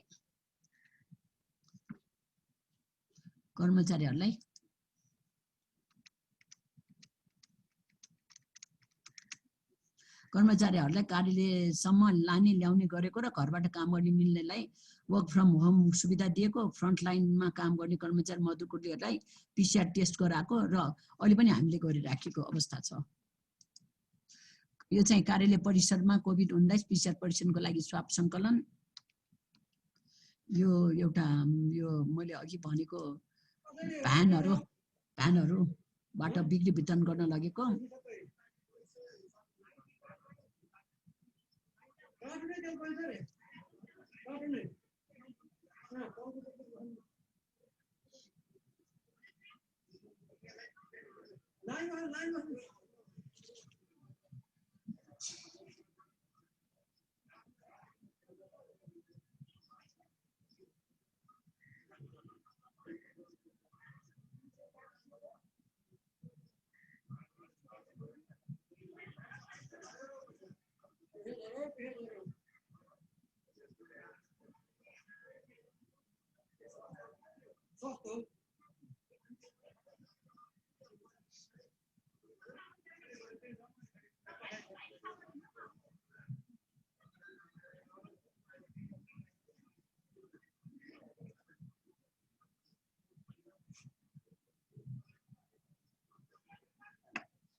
मान्छे अडियो नभएकोलाई अलिकति फास्ट गरिदिनुस् न भिडियो।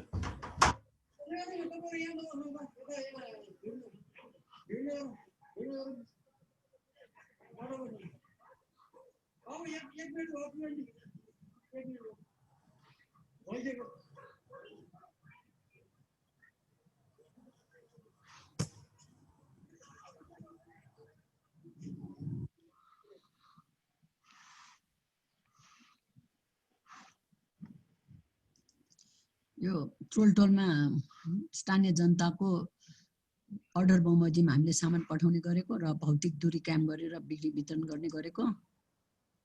यो पनि एउटा घर घरमा हामीले सामान पुर्याउँदाखेरिको अवस्थाको रहेको।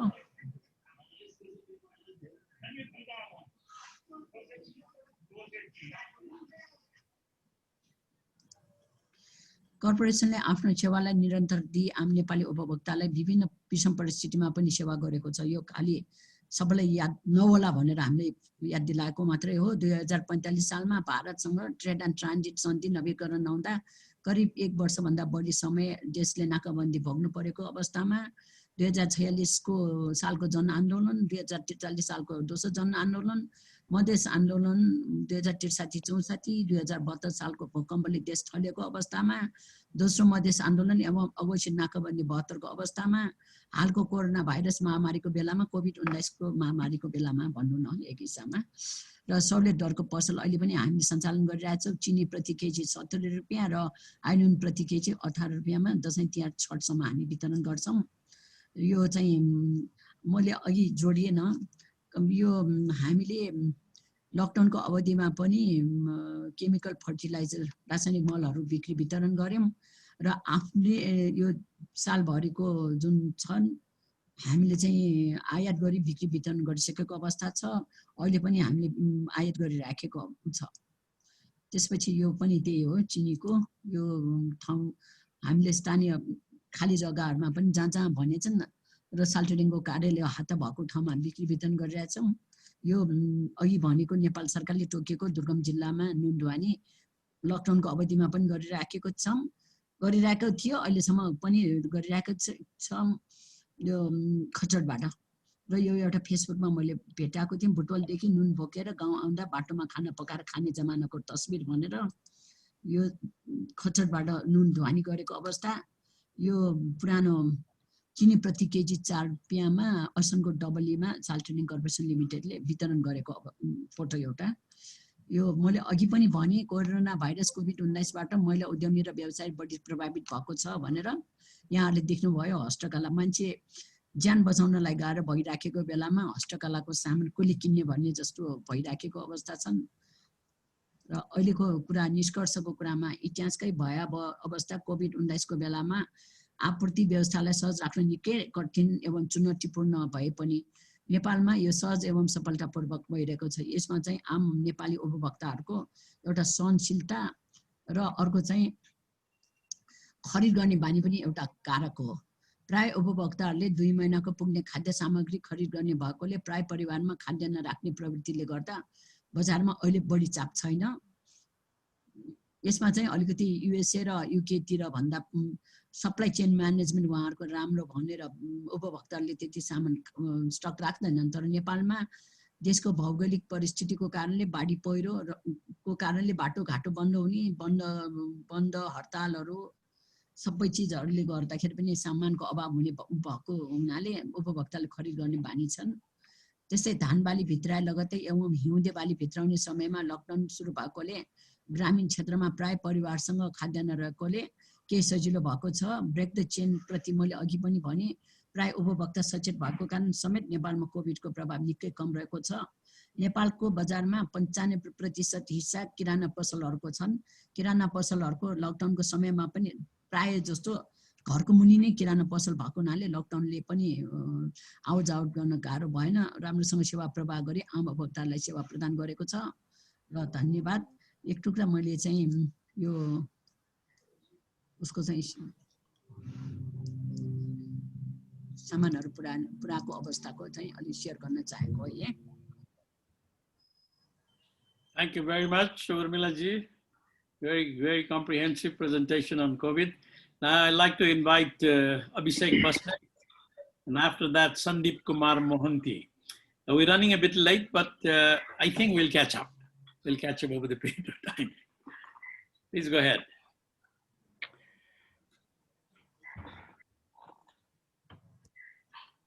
Thank you. Dear Mr. Chairman, Governor Sir Mr. Mahaprasad Adhikari, Moderator Dr. Bindu Lohani, distinguished speakers and panelists. It is my pleasure and honor to address this august audience today and thank the Non-Resident Nepalis Association for the opportunity to share my views. I should note at the very outset of my speech that I make my comments in a personal capacity and they do not represent the views of the US Embassy in Kathmandu. I would like to cover 5 main themes in my speech. Firstly, the need for FDI and grants and an overview of the FDI trend in Nepal. Secondly, a very brief comment on the Foreign Investment and Technology Transfer Act, or FITA 2019. Then a discussion of some areas for Nepal to improve its investment climate and business environment. This is where I want to focus most of my time and intend to be very candid about my views. Fourthly, a light touch on grants, namely the MCC, and lastly, the role of NRNs in all this.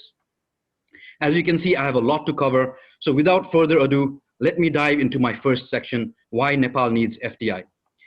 The importance of foreign investment for a developing country like Nepal needs no belaboring. Nonetheless, to throw in some stats to help frame this discussion, the National Planning Commission of Nepal has already calculated that Nepal needs an annual average of $17 billion in investments in order to achieve the Sustainable Development Goals. And the financing gap to achieve these targets is about $5 billion annually. This is where the need for foreign direct investment and additional grants from other nations kick in. FDI and additional grants, preferably the former, are the key sources for plugging in this $5 billion gap. The current COVID pandemic, I expect, will have increased this gap. Now let's take a look at where Nepal stands in terms of receiving FDI inflows to date.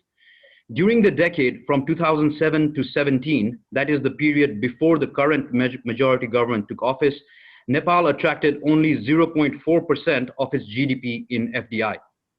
The South Asian average of FDI receipts in the same period was 1.9% of GDP, nearly 5 times what Nepal received.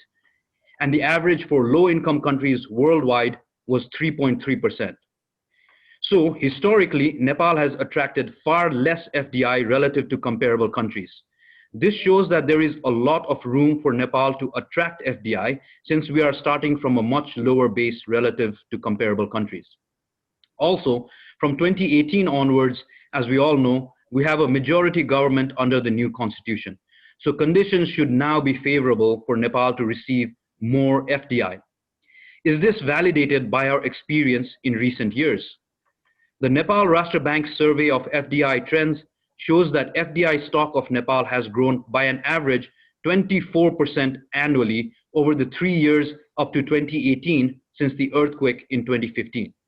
So things are improving, although it appears there was a slight dip in this trend in fiscal year 2018-19. However, overall, fair to say that Nepal's on an upward trajectory in the last few years. At this point, I would like to refer also to some work conducted by the World Bank for its regional economic outlook last year. As part of this work, the World Bank identified 4 features of the Nepali economy: 1, a fast-growing population; 2, demographic dividend, essentially a young population; 3, high rural to urban migration; and 4, low level of technology use, which were the general features of a country with high growth potential. Thus, the story I'm trying to share with you so far is that Nepal is a country growing from a low base. Our recoveries from conflict, political transition, and the earthquake helped spur growth. And not only that, interest in and enthusiasm for Nepal among foreign investors grew in recent years.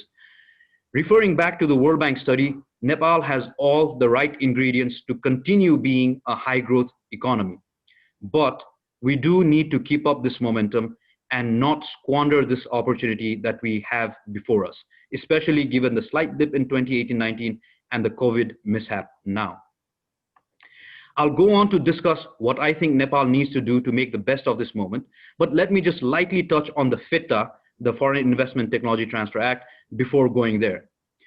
I would like to say that the GON, the government of Nepal, has certainly taken some positive steps by enacting a number of laws in recent years. The FITA, Industrial Enterprises Act, Company Act, the PEEP, the Public-Private Partnership Act, and IBN Act, to name the main ones, which provide an improved legal basis for a better investment and business environment.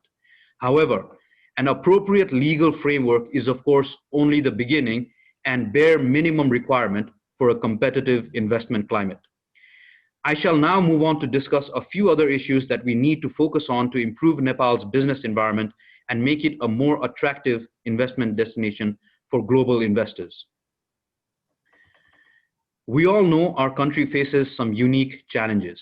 Being landlocked with difficult terrain and having weak infrastructure and connectivity make it more costly to run businesses here, making Nepal less competitive compared to other countries. These constraints can take a long while to counter and correct. Therefore, it's all the more important to concertedly and radically change things that we more quickly can. The lower hanging fruits, if you will. In other words, the hardware, such as infrastructure and connectivity, can be difficult and time consuming for us to correct. So let's focus on the software. The human aspect of all this instead is what I'd like to invite us to consider through this speech. For example, timely reform and update of rules and laws. Although the FITA was enacted in March 2019, the regulations supporting its implementation are still not ready 1.5 years later. Nepal prepared an intellectual property policy in March 2017 with the intent of preparing an IP law soon after. Yet, more than 3 years later, the IP Act is still not ready. In the meantime, companies like Coca-Cola are struggling to counter the effects of fake lookalikes, which not only impact revenue, but hurt their brand. If internationally well-known and established companies like Coca-Cola face such challenges, how will others feel confident about entering Nepal?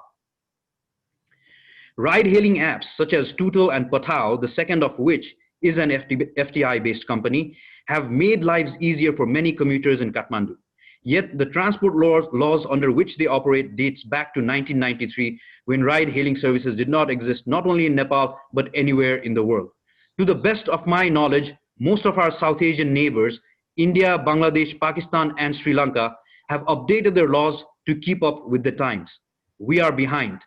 The government is working on updating the Transport Act now, but it took an intervention directly from the Prime Minister himself back in January 2019 to get the concerned ministry to start updating the Transport Act of 2048 BS. Again, nearly 2 years later, this revised act is yet to materialize. Another example of tardy changes to laws is the visas for spouses of foreign investors or workers. Quickly after passing the FITA in March 2019, the government realized that it had mistakenly left out a provision for spousal visas. Even though the government acknowledges this was a mistake and intends to correct it, it still has not done so. In the meantime, spouses of foreign workers continue to live on in a gray area under tourist visas, which need to be renewed every 120 days. Is this how Nepal intends to welcome foreign workers who, through living and working in Nepal, can impart much technical know-how to their Nepali counterparts? I recognize that the process of writing or revising laws are in the works and are not at a standstill, but they're progressing at a glacial pace. One gets the impression that the GON does not have the concept of deadlines at all, but continues to work even in the 21st century with an open time or endless time mentality. If we truly wish to attract FDI, then this mentality has to change. Not only do we need to write up and enact our laws, rules, and regulations, but we need to do so within reasonable timelines. Let me move on to other points. A constant complaint we hear from businesses, both foreign, American, as well as local Nepali businesses, is how difficult it is to work with Nepal's bureaucracy. Lengthy bureaucratic processes suck up time and energy. Every bureaucrat seems to interpret the rules any which way they want. The government changes rules and policies without notice, thoughtlessly imposing high unnecessary costs on businesses. And some unscrupulous government officers await rent-seeking opportunities at every turn. Persistent bureaucratic challenges and an uncertain, erratic policy environment, not to mention corruption, are, sadly, staple features of Nepal's business environment. So let me retrace my steps. The first requirement for an attractive investment climate is appropriate laws and rules, which Nepal is working towards. But these rules need to be created within reasonable timeframes, which is the additional feature we need to build into our efforts. But getting the legal environment in place alone is not enough. That, as I said earlier, is only the first step, the bare minimum. Thereafter, the real prize is making investors and businesses feel that Nepal is truly welcoming and open for business. Investors and businesses need to experience a truly business-friendly environment when they walk the government halls and deal with government officers. How do we get from a point where we get the legal frameworks right to a truly business-friendly environment? In other words, how do we get from policy to practice? Many contend that nothing short of a mentality change, a complete overhaul of the psychology, thinking, and culture can enable this. One can't argue against that point. It is likely true. But a complete mentality change is a tall order, which could be the subject of an entire book. So for the purposes of this speech, let me offer two practical suggestions that should help improve the business environment for companies in Nepal, and which may also serve to contribute to this mentality change. First, let's limit the turnover in government ministries. And second, let's better train the government workforce, particularly those dealing with foreign investors, such as the Department of Industry. Very simple suggestions, but with far-reaching consequences, I'm sure. Let me explain further. Turnover. To my count, there have been at least 4 different director generals at the DOI, the Department of Industry, in the past 2 years. That's a new chief of the DOI every 5-6 months. One went on a week-long US government-funded training program to the US. A month upon returning, he had moved on to another ministry. When officers change so frequently at the DOI, it is no surprise that the service quality to businesses suffer. No sooner have officers learned what their job is and how to do it efficiently, and maybe even obtain some training to boost their skills, they are gone. Furthermore, officers at the DOI receive little in-house training. For example, I do not think the officers at the DOI have received any training on what exactly the new FITA means, how it's different from the previous order, and how they're expected to implement it. No wonder they interpret rules any way that makes the most sense to them. If Nepal is serious about attracting foreign investors, I think it's imperative for us to have a specialist workforce at the DOI too, like at the investment board. A specialized workforce that understands global business practices, expectations, and corporate culture is much better positioned to provide better service. Not only that, a well-trained workforce stationed long-term whose personal objectives are also aligned with national objective of inviting foreign investment will also improve and streamline the myriad processes and paperwork that bog down businesses. They will increase efficiency, reduce costs, and improve service delivery to businesses. Many of the problems businesses in Nepal face, I'm convinced, boil down to the inadequate or improper training of the human resource at the DOI and other government offices. Focusing on this should go a long way in resolving some of the worst persistent problems plaguing the business environment in Nepal. Allow me to illustrate with one other example. When an officer serving as a CDO in Western Kalikot of Nepal under the Home Ministry is suddenly plonked into the Ministry of Industry to prepare a highly sophisticated law like the Intellectual Property Bill, for instance, no wonder the work can take a long time. And then 2 years later, once this officer has finally become a master of IP issues, he's then plonked off to a role overseeing agriculture in Province 1. Such a method of managing our human resource in government may have been appropriate in the 70s and 80s, but they are no longer appropriate now. We need a more specialized bureaucracy, perhaps across the entire government machinery, but most importantly in areas that deal with foreign investment and business. There are a multitude of other areas that need fixing, which I'm sure other speakers and panelists will surely speak about. I wanted to draw attention to 3 simple suggestions I've just spoken of. The 3 T's: timelines, turnover, and training. Work to reasonable timelines, limit turnover, and provide specialist training. Manage these 3 T's better, and I think we will see visible improvements in our business environment soon. Before moving on to the next section of my speech, let me emphasize that none of my comments above are made with the intent of offending or embarrassing anyone. Please do not take them personally. I have nothing but respect for many government officers who are sincerely devoted to their work. All I am saying is that the system within which they work needs improving.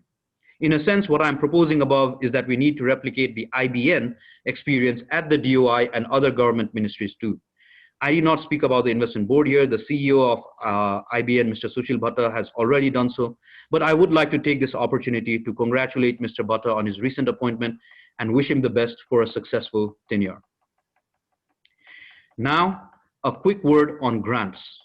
There is no question that, like FDI, foreign grants too can help plug in the $5 billion gap we spoke of earlier.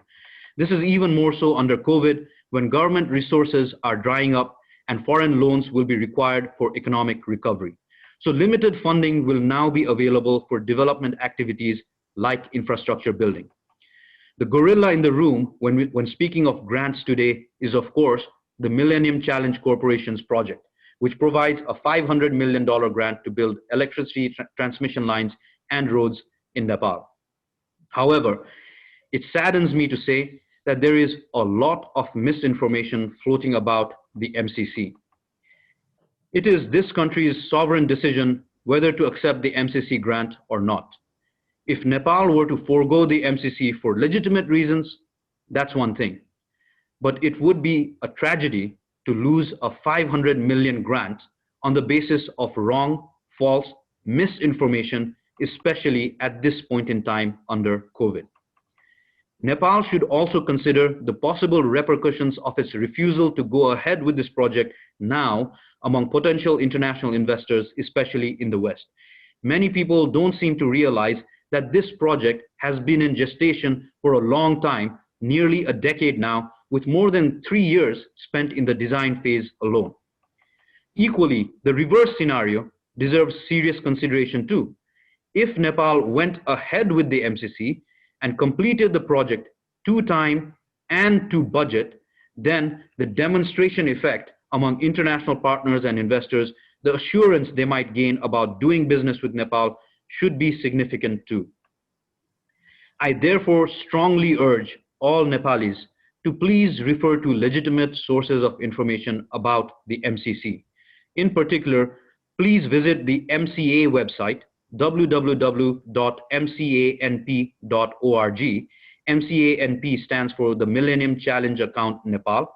Please visit their website and refer the Q&A document, the question and answers document, available in both English and Nepali for accurate information regarding this project.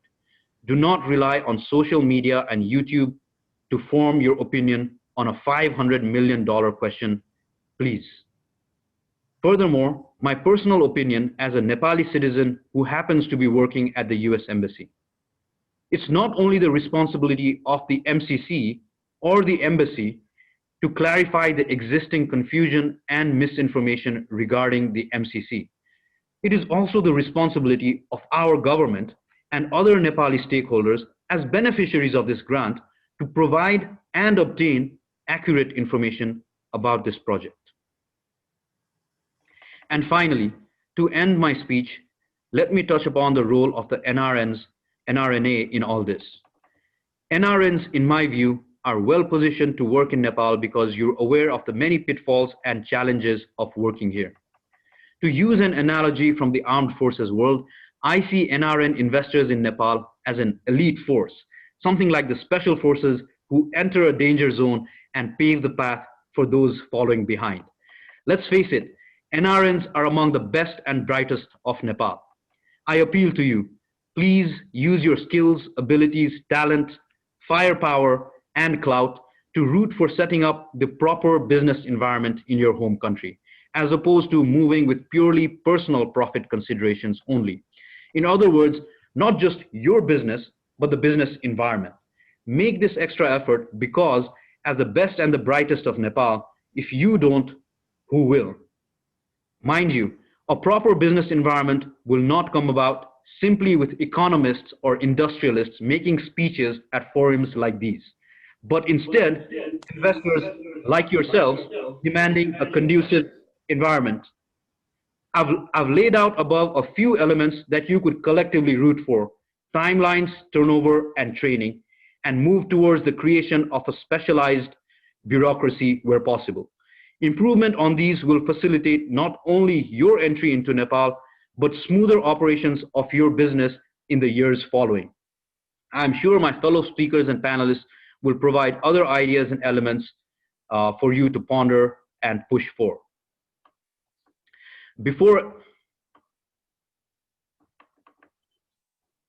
Before ending, let me once more reiterate that my comments today have been made in a personal capacity and do not represent the views of the US Embassy. And finally, thanks again to the NRN Association for organizing this forum and providing me the opportunity to share my views. Take care, stay safe, and all the best. Thank you. Thank you. Thank you very much, Abhishek ji. Very powerful. We'd like to now invite Sandeep Kumar Mohanty, followed by that Eknath Katiwada. I'm very aware that we are going a little bit longer, but the presentations were so nice that I think we let them go. I only have one request for the governor, that his time might be a little bit delayed. If he can help us with that, we'll listen them all out.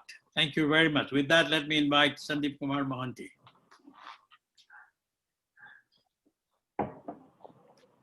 Hello, and very good morning to everyone on the panel. I hope I'm audible. Please let me know if there is an issue with the presentation. So my name is Sandeep Kumar. My name is Sandeep Kumar Mohanty. I'm a director in PwC's Power and Infrastructure practice. Over the last year and so, I have been involved in looking at various aspects of infra investments in the country and also suggesting various stakeholders and what improvements can be done. Now, when we are looking at, when Nepal is targeting an economic growth, and what Mr. Abhishek also rightly emphasized during his speech, is that investment in infrastructure is a prerequisite for capital inflow into the country. We need to invest in connectivity, both physical, digital. We need to invest in power. We need to invest in industrial, urban, social infra to both improve the lifestyle of Nepalis as well as attract foreign capital into the country. By a thumb rule, we say that if GDP elasticity of a developing country to infrastructure investment should be 0.9, which means that if we are targeting a 10% increase in GDP growth, we should achieve at least 0.9% growth in infrastructure investment. So with that, I would like to quickly move on and focus on the topic in hand. So while Mr. Abhishek again spoke very well about the macro issues, I will look at few tactical issues in terms of the existing laws and regulations, where some quick tweaks can help improve the overall outlook of Nepal among foreign investors. So if you look at Nepal, the government of Nepal has set up a target of about $200 billion investment in infrastructure for the 15-year period, which means that the country needs to mobilize $13 billion to achieve its economic ambition. However, compared to this, if we look at historically, we have only been able to achieve $2.6 billion, of which roughly about 60% investments come directly from government coffers. In addition to government, the second largest contributor to infrastructure investments are multilateral institutions such as ADB, World Bank, who have been very supportive to Nepal's infrastructure development in the last couple of decades. And following them are the banking institutions. Overall, 17% of their total loans and advances are towards the infrastructure sector, which is fairly robust given similar benchmarks in other countries.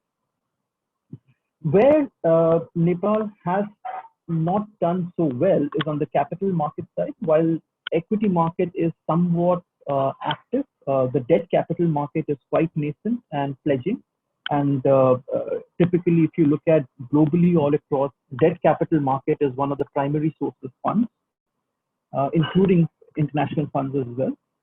On the pension and insurance side, while these institutions, domestic institutions, have made decent investment, 10% and 20% respectively into infrastructure, but most of these are concentrated towards hydro infra.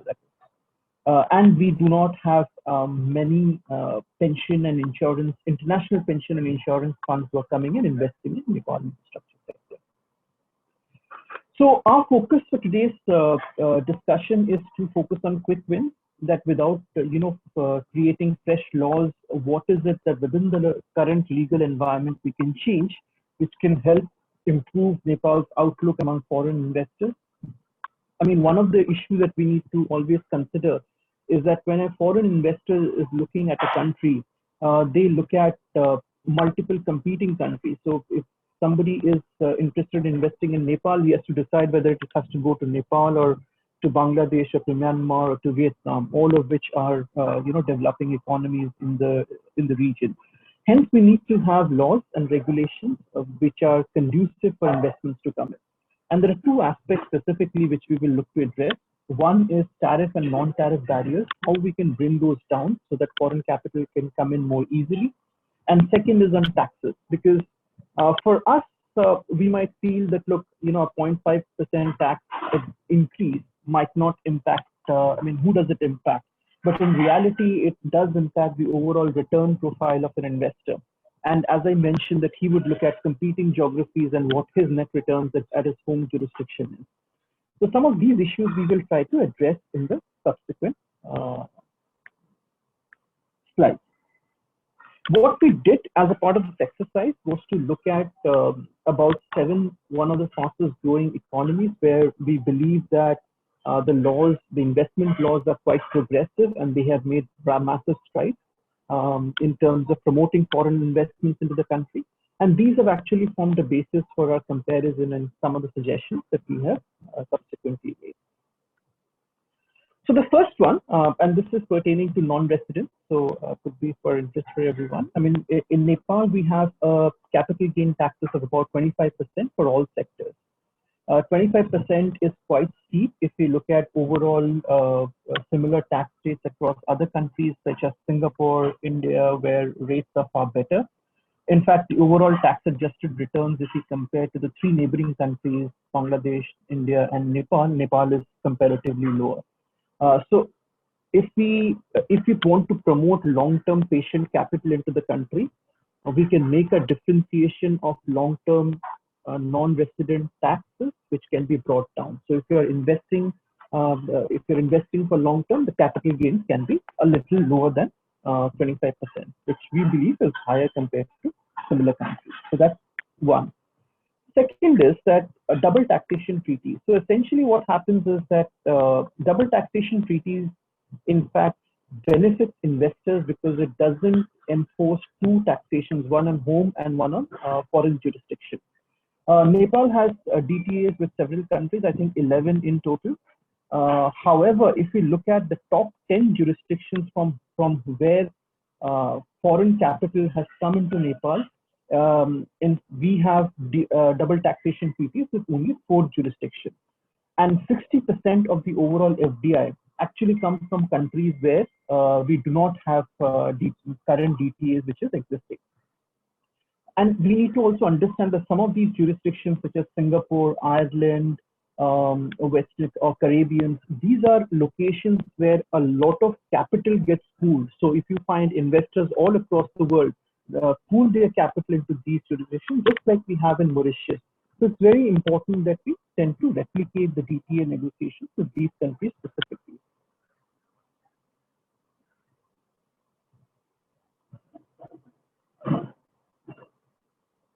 Yeah. The next important item that we want to talk about was from the Income Tax Act, where according to the Income Tax Act, if there is a 50% change in ownership of the underlying entity, then the entity will be treated that all these assets, basically assets and liabilities that it owns, is getting disposed of at market value, which results in an extra taxes getting implied. Not only that, if once the change of ownership of entity is granted, the entity is not allowed to carry forward losses of previous years. Now, this has substantial implications when you look at overall change in ownership is concerned, and specifically for infrastructure projects where carry forward losses becomes a very, very important item as far as overall returns profile is concerned. So this is one of the clauses I think we can do away with. In fact, if we look at comparable jurisdictions, all of them allow carry forward of losses even in the change of ownership scenario. Next, we'll talk about a few issues around FITA. Again, very small improvements. One is that FITA actually mandates investors with a minimum of investment of NPR 5 crore. In comparison, if you look at even larger jurisdictions such as India has limits which are almost 1/5 of that limit.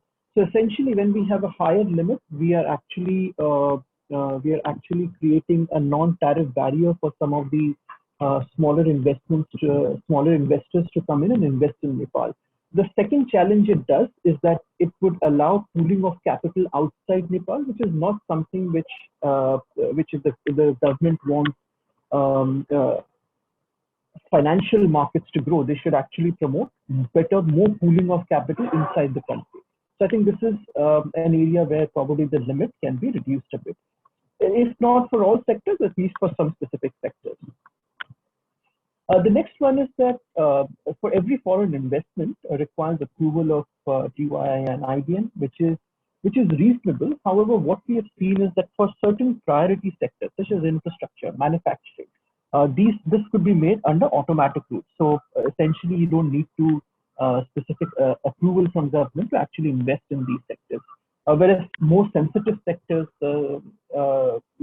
can still be kept under approval route. specifically infrastructure manufacturing, the ones where country wants more investments into the sector, can be made automatic in nature. The other issue that what we have seen is that the current process of remittance of funds as an FDI or repatriation is an extremely time-consuming process right now. While there was a provision which was made in FITA in 2009 that a one-stop solution will be developed, but it never got implemented till now. So what is important is that, and this is again a very low-hanging fruit, is to develop an application which can take care of this and do remittances and repatriation in a very short time period. So this is an essential low-hanging fruit that government will tackle very quickly. A few other recommendations. Now, this is one of the very important acts, which is specialized investment fund regulations. In fact, if we look at history of investments in Mauritius, and investments in Singapore, in India, SIF regulations play a very, very predominant role, because most of the financial investors across the world prefer SIF route to invest rather than investing under FDI. Now, what does basically what SIF regulations allow compared to FDI is SIF is a much more loosely held structure than FDI, which means that the compliance requirement, etc., are slightly lower threshold, and also it provides certain tax benefits generally, but this is not very clear under the SIF regulation as far as Nepal is concerned. So let's talk about what are the issues here. I mean, one is that the threshold for SIF investment is comparatively much higher. This is something we can reduce. Second is that the minimum lock-in period for the fund overall is about 5 to 15 years. This we believe is substantially high, because there are different kinds of funds in the market. There are hedge funds who typically look at much short duration investments. So our lock-in should not bar any kind of investors to come into the market. It should be open for different kind of investors. Hence, it's very important that we can reduce the threshold to maybe a 3-year or even a 1-year period. In fact, Singapore doesn't have a threshold at all. You can enter and exit any point in time. The third element is the overall fund management service fee, which is about 10%. This is a substantially high charges. In fact, the fund management service fee basically should be as low as possible, not more than maybe 2% of corpus, because that's what the international benchmark is.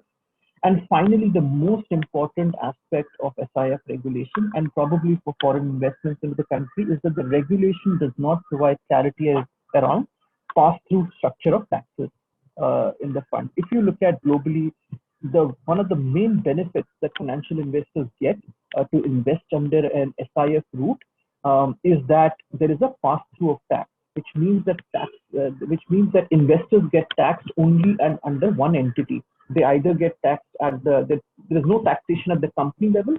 There is only taxation at the hand of the investors. That's how we tend to make it more incentivized foreign investors per se.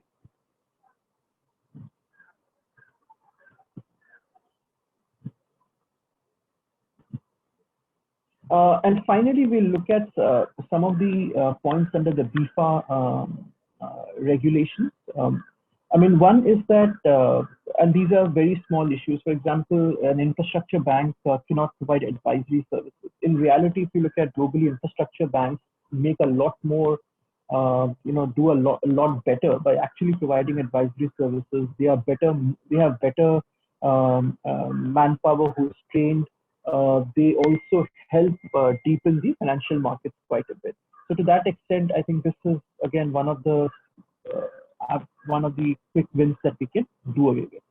The other aspect is that infrastructure banks are not allowed to provide different kinds of finance, such as working capital or short-term loans. This is again counterintuitive, because many of the infrastructure sectors actually have a very high operating leverage, which means that they do need working capital and short-term finance. And it can help some of the infra banks and more infra banks to actually come up in the country if this regulation can be done away with. And finally, I think I'll skip the other limitation on the instrument part. But one of the other aspects is that IBN charges 0.2% of total project cost of project fee. IBN has been actually an exceptional institution as far as infrastructure investment in the country is concerned.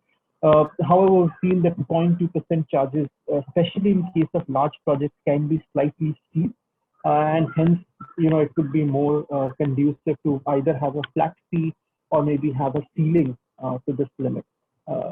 So this is broadly on the IBM side, and the final recommendation that we have is that a lot of emerging countries have made a lot of progress in the domestic currency bond issue in overseas markets.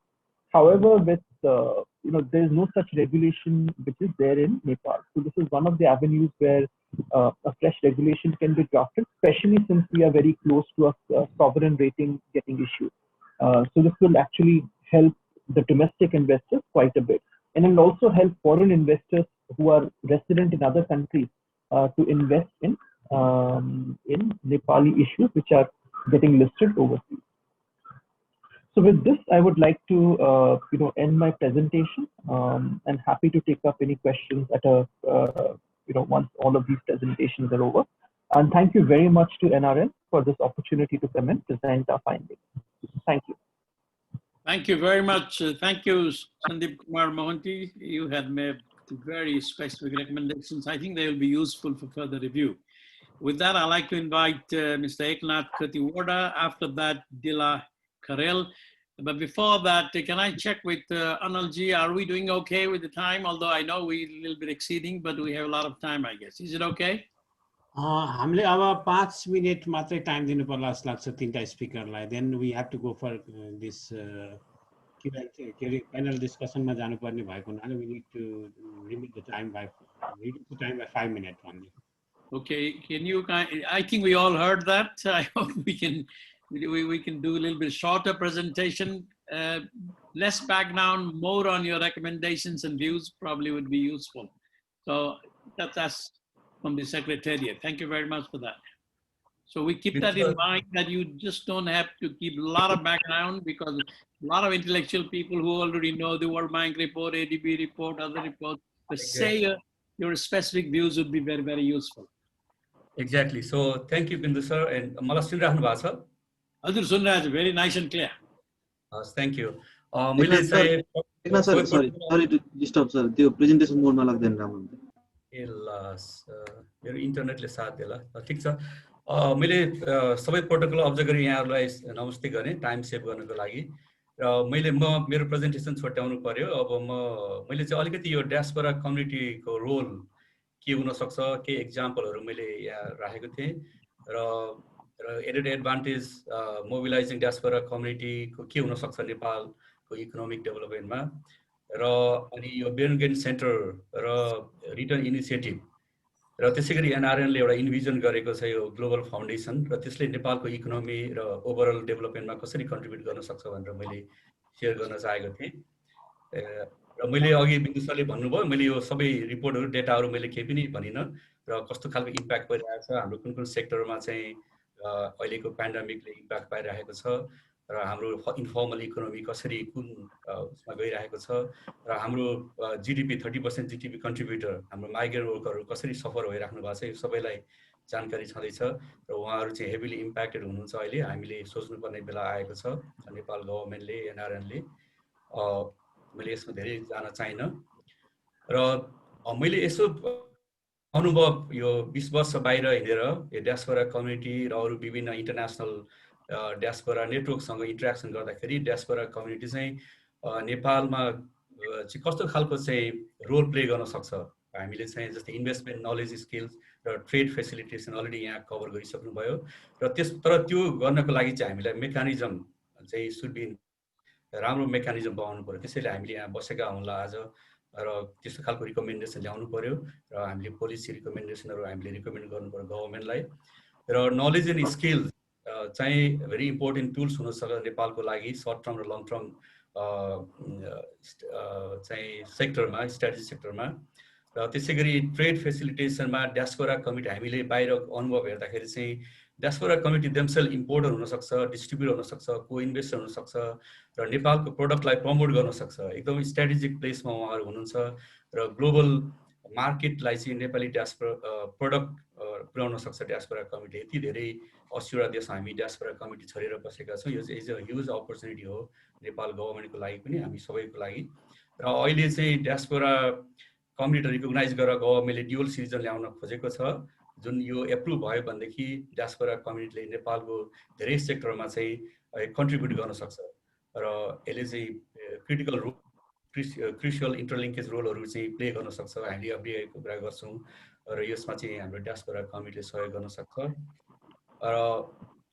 र हामीले चाहिँ diaspora committee यो रेमिट्यान्सको कुरा धेरै आयो, धेरै सरले यो पोलिसीको कुरा गर्नुभयो, तर अझै पनि हामीले यसो हेर्दाखेरि चाहिँ हाम्रो रेमिट्यान्स 30% जिडिपी कन्ट्रिब्युट गरे पनि भेरी इन्फर्मल सेक्टरबाट आइरहेको छ, च्यानलबाट। त्यसलाई चाहिँ अलिकति फर्मल च्यानलहरू, फाइनेन्सियल इन्स्ट्रुमेन्टहरू डेभलप गरेर गर्न सक्यो भने अझै राम्रो हुन्छ। जस्तै डायस्पोरा बोन्ड, अघि बिन्दु सरले कुरा गरिसक्नुभयो, फिलिपिन्स अरू कन्ट्रीहरूमा यो डायस्पोरा बोन्डलाई चाहिँ कसरी हामीले युटिलाइज गर्न सक्छौँ।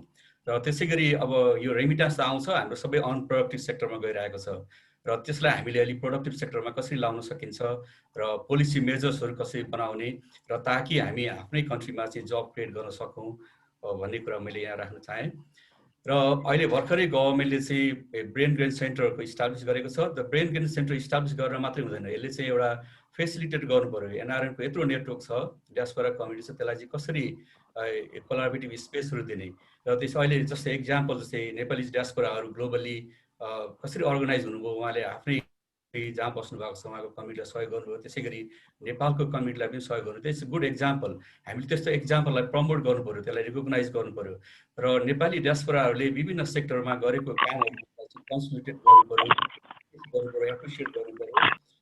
अनि यो ब्रेन गेन सेन्टरले चाहिँ अलिकति यो पोलिसी मेकरहरूलाई, प्र्याक्टिसनरहरूलाई यो डायस्पोरा कमिटी अलिक डिपर डाइभ के इस्युमा चाहिँ डायस्पोरा कमिटीले चाहिँ अलिकति सपोर्ट गर्न सक्छ अथवा न्यू जेनेरेसनहरू कसरी कोलाबोरेट गर्न सक्छन् भन्ने कुरामा चाहिँ अलिकति रिकमेन्ड गर्नु पर्यो भनेर मैले यहाँ भन्न चाहेँ। र रिटर्न इनिसिएटिभ यहाँहरू सबैलाई थाहा छ, Africa movement back to Africa भनेर विभिन्न कन्ट्रीमा जस्तै अरू कन्ट्रीमा पनि चलिरहेको छ। रिटर्न इनिसिएटिभ लाई चाहिँ अलिकति हामीले गभर्मेन्टले डायस्पोरा अथवा एनआरएन मिलेर चाहिँ प्रमोट गर्नु पर्यो र यसमा धेरै अहिले चाहिँ अहिले पेन्डेमिक आइसकेपछि नेपाली डायस्पोराहरू न्यू जेनेरेसन, नयाँ जेनेरेसन, सेकेन्ड जेनेरेसन नेपाल फर्केर आउन चाहन्छ र उनीहरू तर एकदम कन्ड्युसिभ इन्भाइरोमेन्ट रहेको छ, अघि धेरै प्रेजेन्टेसनमा आइसक्यो। र यसलाई चाहिँ कसरी हामीले त्यो एरियालाई, पोटेन्सियल एरियालाई हामीले गर्न सक्छौँ र कसरी हामीले कन्ड्युसिभ इन्भाइरोमेन्ट क्रिएट गर्न सक्छौँ र ताकि हाम्रो डायस्पोरा कमिटी फर्केर आउन् र उनीहरूले इन्भेस्ट गरौँ कुनै एउटा चाहिँ प्रब्लम फेस नगरिकन। र तर डायस्पोरा कमिटी त्यसै फर्केर आउँदैन, प्रोभिजन इन्सेन्टिभ दिनु पऱ्यो, प्रोभिजनल इन्सेन्टिभहरू हुनु पऱ्यो। र अनि डायस्पोरा कमिटीहरूलाई चाहिँ उनीहरू फर्केर आयो भनेदेखि चाहिँ डायस्पोरा कमिटीले चाहिँ एउटा लिङ्केजेसहरूको रिसोर्स इन्फ्लो, हामीले एफडिआईको कुरा गऱ्यौँ, मोनिटरी नलेजको कुरा गऱ्यौँ, यसमा धेरै कन्ट्रिब्युट गर्न सक्छ र यसमा त पोलिसी इन्सेन्टिभहरूको चाहिँ हामीसँग अझै चाहिँ हामी ल्याकिङ छौँ, यसमा हामीले काम गर्नु पर्ला। र मैले अब यो लास्ट स्लाइड नै हो, एनआरएन ग्लोबल फाउन्डेसन, अहिले चाहिँ एनआरएनले एउटा परिकल्पना गरेको छ, एउटा चाहिँ ग्लोबल फाउन्डेसन बनाउने, रोटरी इन्टरनेसनल जस्तो अथवा युएन फाउन्डेसन जस्तो, यो धेरै 3-4 वर्ष भइसक्यो। र अब अहिले यसो हेर्दाखेरि चाहिँ संसारमा डायस्पोरा कमिटीलाई चाहिँ युएन अर्गनाइजेसनले र विभिन्न इन्टरनेसनल एजेन्सीहरूले चाहिँ एकदम मान्यता दिएको छ। एसटिजीमा यसको चाहिँ एकदमै भ्यालु दिएको छ र यसमा चाहिँ डायस्पोरा कमिटीले विभिन्न कन्ट्रीमा चाहिँ इकोनोमिक डेभलपमेन्ट, सोसल डेभलपमेन्टमा कन्ट्रिब्युसन गरेको देखिन्छ र फाइनेन्सियल इन्भेस्टमेन्टदेखि लिएर पोलिटिकल एडभोकेसी, फिलोसोफीको वर्कमा चाहिँ जस्तै हाम्रो एनआरएनले पनि धेरै कुराहरू यसमा गरिसकेको छ र विभिन्न एड एजेन्सीहरू, ग्लोबल फाइनेन्सियल इन्स्टिट्युसन, इम्प्याक्ट इन्भेस्टरहरू चाहिँ एनआरएन अथवा ग्लोबल डायस्पोरा कमिटीसँग पार्टनरसिप गर्न उनीहरू चाहिँ इन्ट्रेस्टेड छ। तर हामीले चाहिँ अब त्यस्तो मेकानिजम बनाउनु पर्छ। जस्तै अब NRN foundation, global foundation government र एनआरएन मिलेर चाहिँ बनाउन सक्छ र त्यसले चाहिँ गर्दाखेरि डोनरको आफ्नै रिसोर्सहरू बनाउनु, जस्तै यति धेरै डायस्पोरा कमिटीहरू, इस्टाब्लिस बिजनेसहरू बाहिर हुनुहुन्छ, जस्तै जर्मन, अस्ट्रेलिया, अमेरिकामा, उहाँले त्यसै पनि ट्याक्स इन्सेन्टिभ यो पैसा दिइराख्नु भएको छ र विभिन्न च्यारिटी सोमा भनेपछि हाम्रै आफ्नै अर्गनाइजेसन आफ्नै डायस्पोरा फाउन्डेसन ग्लोबल फाउन्डेसन भयो भनेदेखि त्यो हामी रिसोर्सहरू धेरै मोबिलाइज गर्न सक्छौँ हामीले चाहिँ लेभरेजिङ डोनरको रिसोर्सहरू हामी लेभरेज गर्न सक्छौँ र नेपालको एसडिजी भनौँ अथवा डेभलपमेन्ट सेक्टरमा चाहिँ हामीले धेरै कन्ट्रिब्युट गर्न सक्छौँ डायस्पोरा कमिटीले गर्न सक्छ र त्यसै गरी अब यो डायस्पोरा फाउन्डेसन अथवा यो एनआरएन फाउन्डेसनले के गर्न सक्छ भन्दाखेरि यसले चाहिँ फन्ड रेजिङ गर्न सक्छ र हामीले इनिसियली हामीले 5 मिलियन टार्गेट भनेका छौँ अब यसमा हाम्रो डायस्पोराको अग्रज ज्यूहरू यही हुनुहुन्छ यसमा अलिकति क्लियरिफाई गर्नु होला अब यसले यो प्रोजेक्टले चाहिँ फन्ड डिस्ट्रिब्युसन गर्न सक्छ प्रोजेक्ट आइडेन्टिफाई गर्न सक्छ नलेज कन्भेन्सहरू गरिरहेका छौँ हामीले त्यसले विभिन्न एरियाहरू हामीले आइडेन्टिफाई गरेर त्यो नलेज कन्भेन्सहरू आइडेन्टिफाई गरेर प्रोजेक्टमा कसरी हामीले लगानी गरेर रिसोर्स जुटाउने र यसले चाहिँ विभिन्न इन्स्टिट्युटलाई सपोर्ट गर्न सक्छ रिसर्च एन्ड च्यारिटी वर्कमा यसले चाहिँ प्रपोजलहरू नन प्रफिट अर्गनाइजेसनहरूलाई नेपालमा पार्टनरसिप गरेर काम गर्न सक्छ अनि त्यसपछि अरू विभिन्न युएन एजेन्सी डेभलपमेन्ट पार्टनरहरूसँग चाहिँ पार्टनरसिप गरेर चाहिँ रिसोर्स मोबिलाइजेसन गर्न सक्छ नेपालको डेभलपमेन्टमा र ग्लोबली अरू डायस्पोरा कम्युनिटीहरूलाई पनि सपोर्ट गर्न सक्छ र यो चाहिँ यो परिकल्पना हो हाम्रो एनआरएन फाउन्डेसनको यो बोर्ड अफ डिरेक्टर हुन्छ यसको इन्डिपेन्डेन्ट बडी हुन्छ र अनि यो एनआरएनसँग कोलाबोरेसन गरेर काम गर्छ र नेपाल गभर्मेन्ट अथोरिटीसँग पनि यसले चाहिँ यस्तो अब यसको मेकानिजम बनाउनु पर्ने हुन्छ मैले एउटा फ्रेमवर्क यो हाइपोथेटिकल चाहिँ लिङ्क मात्रै यहाँ बताउन चाहेँ तर यसमा हामीले वर्कआउट गर्दैछौँ र यसले म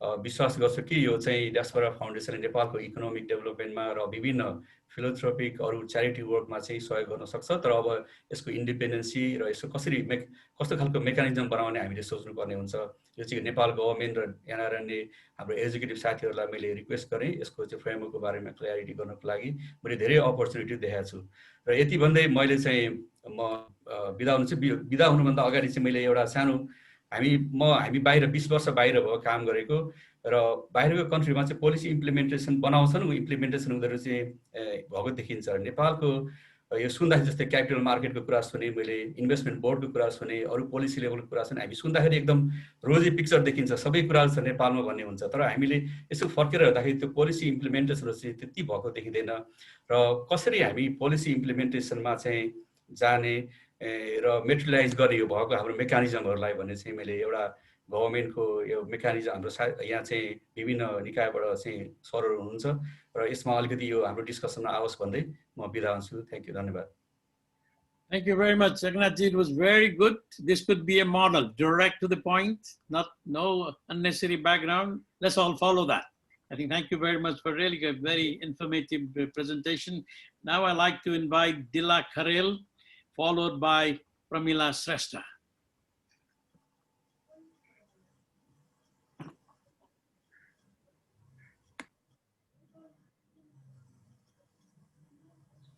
Dilaji, you have 5-minute time. Your time start now. Please directly go to the point with less background, more views, more recommendations, suggestions.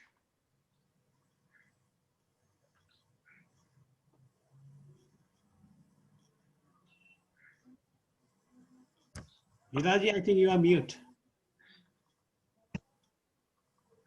Can you hear me now? Yeah. Go ahead. You have 4 minutes. 5 minutes, 1 minute. I got. Namaste, everyone. I'm Dila Kharel from Sydney. The topic of the presentation is one NCC, one investment, and one employment. Listening the previous presenter, they have touched my issues as well, and I will move forward to my concerns only. The institutional investment, age of foreign direct investment in Nepal is lacking, basically from the NRN movements. As an individual, NRNs are investing there, but what I want to focus is as an institution, we were lacking. It is very easy to raise the hands and talk about government of Nepal's and the government's initiative on problems and then policies. Yes, there are certain hurdles and problems from the part of government, but as an institutions, I firmly accept that, and all the NRNA activists need to realize that on an institutional level, we are lacking to invest in Nepal. On a personal note, we did that. For that institutional investment, I'm moving to my conclusion only, my recommendations to government of Nepal, especially Nepal Rashtra Bank and Investment Board. For institutional investment, the environment is not that friendly still, not because of law only, because of the time process and the initiative shown and the interest shown by government and its stakeholders to the international investor as an individual and on an institutional level, it is not that friendly. It sounds a bit rude, but this is the reality. And then with due respect to the professionals and the stakeholders in this session today, I would like to mention that, yes, as an NRNs also on an institutional level to invest as a foreign direct investment, we are lacking as well on the part of NRN as an institution, but from the part of government of Nepal and private sector and the bodies associated with the investment to facilitate the investment, like investment board, NRB and other institutions were lacking many policies as well. I echo the version of Abhishek Bosnath and Sandeep Kumar Mahato earlier. On that note, they have tossed my part as well. The conclusion of my paper today is the government of Nepal and its associated stakeholder must realize the foreign direct investment is a compulsory component for the economic development of Nepal, and they must facilitate the institutional development, and NRNs can be the investment ambassador for Nepal to help them honorarily, because NRN can liaise the local bodies of that particular country on an international level as well. And then all NRN knows the ground reality of the government of Nepal and as a whole, the economy of Nepal. If we can form a mechanism, kind of team to work with government of Nepal and international donors, the NRB and government of Nepal, the Ministry of Finance can liaise it. We NRNs as an institution on ICC level need to present the solid idea to convince the government so that we can facilitate more foreign direct investment institutionally. This is what my point is. Thank you very much. And I extend my best wishes on this auspicious occasion to all NRNs and panelists or presenter here. Thank you very much. Thank you for listening to me. Thanks. Thank you, Mr. Correll. I think your message was very clear, sweet and short. Now I move on to Pramila Shrestha, after that Anup Raj Upreti, and then Jiva Lamichane. Ms. Shrestha, please, Pramila Shrestha.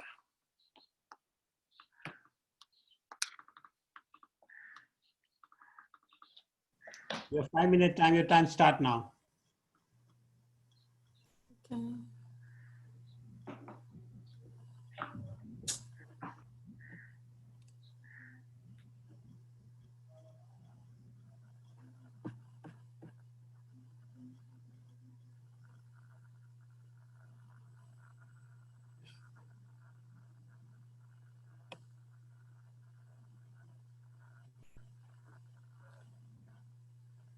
नमस्कार सबैजनालाई सुन्नुभएको छ हजुरहरूले मैले बोलेको Clear, sir. First, I would like to thank to organizer committee of the second NRN Global Knowledge Convention, providing me opportunity to present this paper. My name is Pramila Shrestha. I'm PhD student in University of Newcastle, Australia. My research topic is carbon management system and financial performance. Climate change is becoming a hot topic to everyone, like politicians, business leaders, and many other stakeholders. Rising sea levels and increasing global temperature are the indicator of climate change. One of the most contributing factors to climate change is greenhouse gas emission. Most of the greenhouse gas emissions are released from business activity. Businesses are having enormous pressure to reduce carbon emission from sustainable business practice. One of the initiatives firms are taking to reduce carbon emission is carbon management system. So what is carbon management system? Carbon management system is an implementing tool, which includes establishing carbon committee, regularly assess carbon-related risks and opportunity, providing staff incentives, carbon reduction target, policy implementation, supply chain emission control, carbon accounting, auditing, engagement with policy formulation with external party, disclosure, and communication. As this topic is very new, there's not many research has done in this area. So we read the paper related to environmental management system. Environmental management system and carbon management systems are interrelated.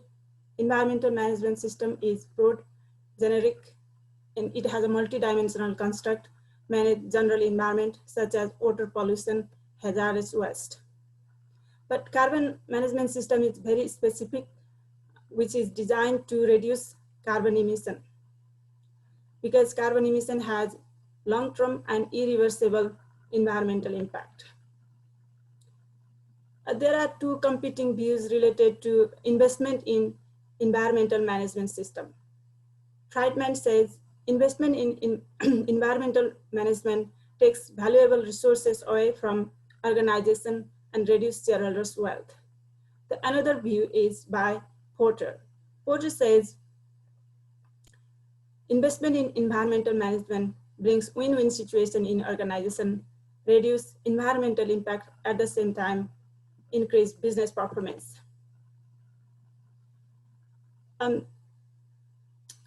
This is all about capital market. Capital market also put notice or discount their firm value on the basis of non-financial information, such as carbon emission in this context or carbon regulation. So when the company invests in environmental expenditure, it depends on how polluted they are. So it's a little bit, I put different view here.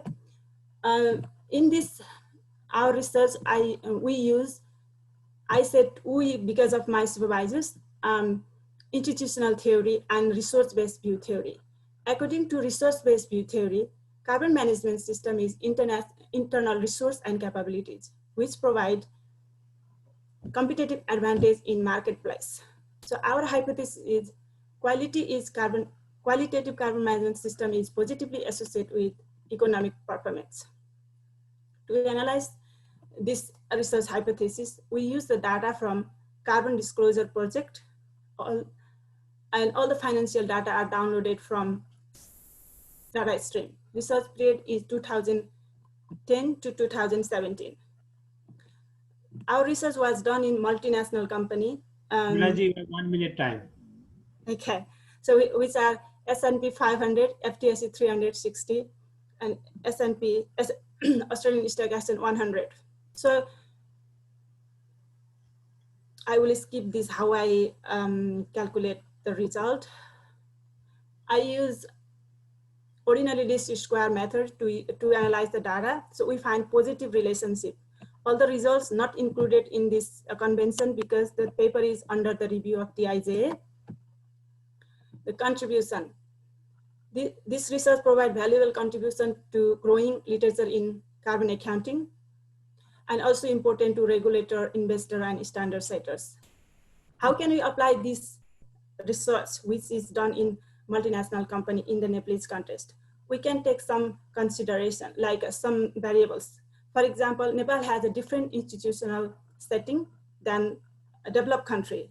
Nepalese business organization has very infancy stage of corporate social responsibility, environmental management, and CMS related concept.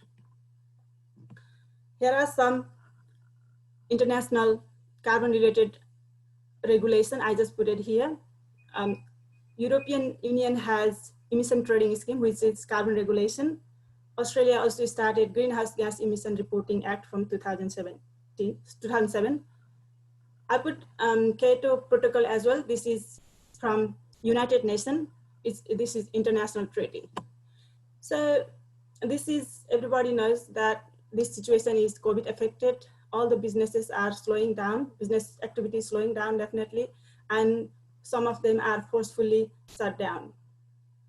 The level of carbon emission globally has been reduced, which is not good thing, even if it looks good thing. But after COVID situation, hopefully all the business around the world bounce back. Thank you for listening. Thank you very much. Thank you. Thank you. Very, very clear. We move now to the next speaker. Anupji.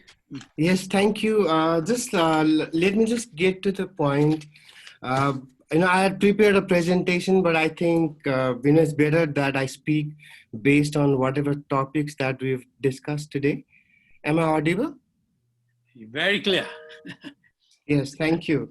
So I've been practicing corporate law a little more than about 19 years now. So I just wanted to share my experience of, we talked about reforms. Dr. Lohani also discussed in the beginning, what are the reforms that we want? What is that we want? Today in the initial speakers, Sushil sir from IBN has outlined what's the capital requirement. Abhishek ji has outlined all the problems and some of the solutions, including 3 T's, how that might help. Totally agreed with that. Then Sandeep then outlined all the issues for regulatory reform that is required, covering from tax law or foreign investment laws to even talking about foreign currency bonds. So, those have already identified in the terms of from a regulatory reforms, what we need to do. I just wanted to talk about, what is the problem in practice, because, since 2002 that I practiced corporate law, I've not seen a very visible change that has really helped my clients in terms of foreign investments or operational aspects. So while we talk about reforms, there have been reforms taking place, but these are been taken on a very slow pace. Most recently, we might read in the reports that Nepal is doing better in doing business standing and so forth, but in real sense, probably that has not translated in a real change in practice for for the businesses. So the problems still, the fundamental problem still remains the same. We are fortunate to have Sir currently heading central bank, because central bank plays a very big role in terms of foreign investment regulation in Nepal. So he has an experience from IBN. He knows all the investment laws, and then we've already seen the reforms taking place in the approval. So low-hanging fruits, as we call, central bank has already translated that into giving more reforms, while it did provide for foreign investment approval for Apotri project and Arun 3 project. So those are reforms that you can undertake from practice as well. If we look at this from a fundamental reform perspective, the way we need to look from an investment side is we need to look at from an entry side, we need to look at operational side, and we need to look at from the exit side. When we are talking about entry side, we need to look at how the capital is formed. So, we discuss about FDI laws. We talked about alternative investment fund schemes, which SEBIN has introduced, where NRN can also invest. So, Sandeep has already talked about, all the reforms required. Abhishek has already talked about the problems that are there. So we need to think about resolving this entry side problem and the host of other issues on an operational side. And in Sandeep's presentation, he's also talked about exit. Some of the issues relate to exit for foreign investors is the valuation regulation is not working quite properly. And then there's this issue about capital gain tax, where Nepal is little lagging behind. We need to have a separate long-term investors should be taxed differently than really short-term investors. So we need to really look from that perspective. When we are reforming any laws, I don't think so we are really looking at from the perspective of what is the real problem currently and what is the reform that Nepal needs. That rationalization has not happened. The other aspect we lack in regulatory reform is we don't think too much about cost to business. If I am going to change the law, what is the cost of that reform or changes to the business? The feeling is that, more and more every reforms and multiple approvals and, multiple jurisdictions, they are adding cost to the business. And this is one aspect in every reform. There needs to be a calculation of what is the cost of business, whether that is needed or not. And also then it touches on other rationalization and fundamental aspects. I saw from a question and answer session there were discussion about FDI in agribusiness. So currently foreign investment laws has restricted FDI in agribusiness in primary sectors. It could happen for processing and other contexts. So we need to think about from really when we are drafting, this reforms, we need to think from whether from a policy perspective, what are the reasons that we need to restrict primary investment in agri sector. Probably the rationalization has not happened too well. Maybe this COVID situation and Nepal now need to really think about food security and how to modernize its agribusiness. And we see a lot of interest from our clients looking at agribusiness, but unfortunately there is a restriction there that needs to be resolved. Another aspect I just wanted to leave out from a thinking perspective is the policy stability in Nepal. The policy kind of seems to change very frequently. One of the example I can give you is Industrial Enterprise Act came in 2016. It amended previous 1992 Act. And in that particular act, it provided provisions where, businesses can do outsource of the manufacturing process.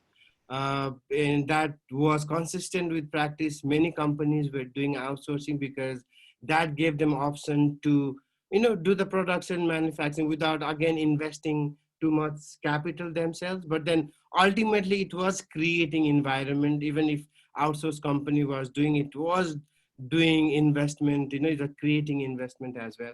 But then we have suddenly taken a U-turn when in 2020, New Industrial Enterprise Act came and we removed all of that reform as well. So, from a policy stability perspective, I doubt there's anything substantial that has, transpired in those 4 years. And suddenly we have taken a U-turn from allowing outsourcing to restricting outsourcing. I think, this policy stability should be really given importance if we want to increase our environment and so forth.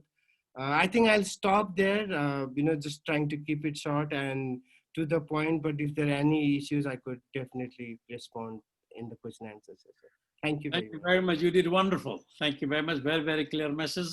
Now I'd like to invite Jiva Lamichane, followed by Mr. Vishnu Agrawal. Thank you, Dr. Lohani. Yes, chair ka, yes session ka chair, Governor Sahib, seven अध्यक्ष Bhishma sir लगायत panellist साथीहरू, मलाई साथीहरूले NRN as a NRN को हिसाबले नेपालमा लगानी गर्दाखेरिका अनुभवहरू र अप्ठ्याराहरू share गरिदिनुस् भनेर भन्नुभएको थियो र म त्यसैमा मात्र फोकस गर्छु। हुन त अन्तिममा बोल्ने मानिसले धेरै कुराहरू बोल्न नपर्ने हुन्छ। धेरै साथीहरूले मैले भन्न खोजेका कुराहरू अघि नै समेटि पनि सक्नु भएको छ। तर पनि म केही अनुभवहरू यहाँ शेयर गर्न चाहन्छु।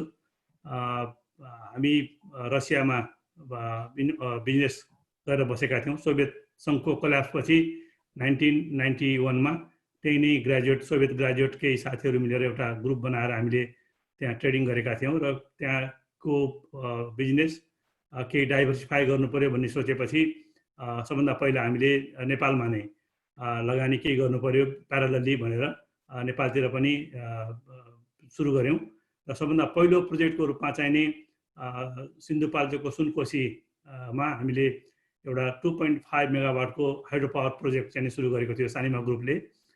र म यो अनुभव आज किन भन्न गइरहेको छु भनेदेखि त्यो हाम्रो लागि पनि नेपालमा व्यवसाय गरेको पहिलो प्रोजेक्ट थियो र हामी पनि सिक्दै थियौं र नेपालमा हुने कठिनाइहरू सबै झेल्दै थियौं र त्यो प्रोजेक्टको चाहिँ नि डकुमेन्टेसन अनि power purchase agreement general license लिन हामीलाई झन्डै 6-7 वर्षै लाग्यो र त्यति काम भइसकेपछि हामीले त्यो प्रोजेक्ट चाहिँ नि 15 महिनामा कम्प्लिट गरेका थियौँ। यो मैले के भन्नु यसलाई मैले किन यहाँ सेयर गर्न चाहेको भनेदेखि हामी कहाँ चाहिँ काम गर्न त्यति धेरै सजिलो चाहिँ छैन र अघि पनि साथीहरूले भनिसक्नु भएको छ सबभन्दा ठुलो समस्या भनेको नै ब्युरोक्रेटिक चाहिँ ढिलासुस्तीहरू हुन् र त्यसपछि ब्याङ्किङ सेक्टर सानीमा ब्याङ्क पनि सुरु भयो। त्यसै गरेर हाइड्रो पावर सेक्टरमा पनि अहिले हामीले अरू प्रोजेक्टहरू कम्प्लिट गरेका छौँ। सानीमा माई 22 मेगावाट र सानीमा क्यास्केड माई क्यास्केड 7 मेगावाट 29 मेगावाट टोटल र अहिले सानीमा ग्रुपले कम्प्लिट गरेर नेसनल ग्रिडमा दिइसकेको 3वटा प्रोजेक्ट गरेर 31.5 र अहिले अरू 3वटा मिडल तम्बोर 73 मेगावाट अनि लिखो 28 मेगावाट र रसुवाको मैलुङ खोला 14 मेगावाट गरेर 115 मेगावाटको चाहिने प्रोजेक्टहरू अहिले हामी बनाइरहेका छौँ। यो 2021 र 2022 मा यो 3टै प्रोजेक्टहरू चाहिँ कम्प्लिट भएर नेसनल ग्रिडमा जोडिनेछ। त्यसै गरेर हाम्रो ग्रुप अहिले पर्यटन क्षेत्रमा पनि लागेको छ। त्यसै गरी 2 वर्ष अगाडि लाइफ इन्सुरेन्स र जेनरल इन्सुरेन्समा पनि हामीले लगानी गरेका छौँ। र म यहाँ NRN को इन्भेस्टमेन्टको कुरा गर्दाखेरि एउटा कुरामा के भन्न चाहन्छु भनेदेखि सुरुमा अलिकति बढी उत्साहित भएर हामीले पनि केही कुराहरू बढी नै बोल्यौँ होला र नेपालमा पनि NRNलाई हेर्ने दृष्टिकोण अलिकति फरक भएको मैले पाएको छु। यो के भनेदेखि हामी चाहिने यो पहिलो पुस्ताको डायस्पोरा हो र हामीसँग रिसोर्सहरू धेरै छैन। हामी विदेशको भूमिमा भर्खरै सङ्घर्ष गरेर स्थापित हुन प्रयास गरिरहेको समुदाय हो। तर पछिल्लो समयमा चाहिने सङ्ख्यात्मक र गुणात्मक रूपमा पनि NRN कम्युनिटी विदेशमा चाहिने फैलिरहेको छ।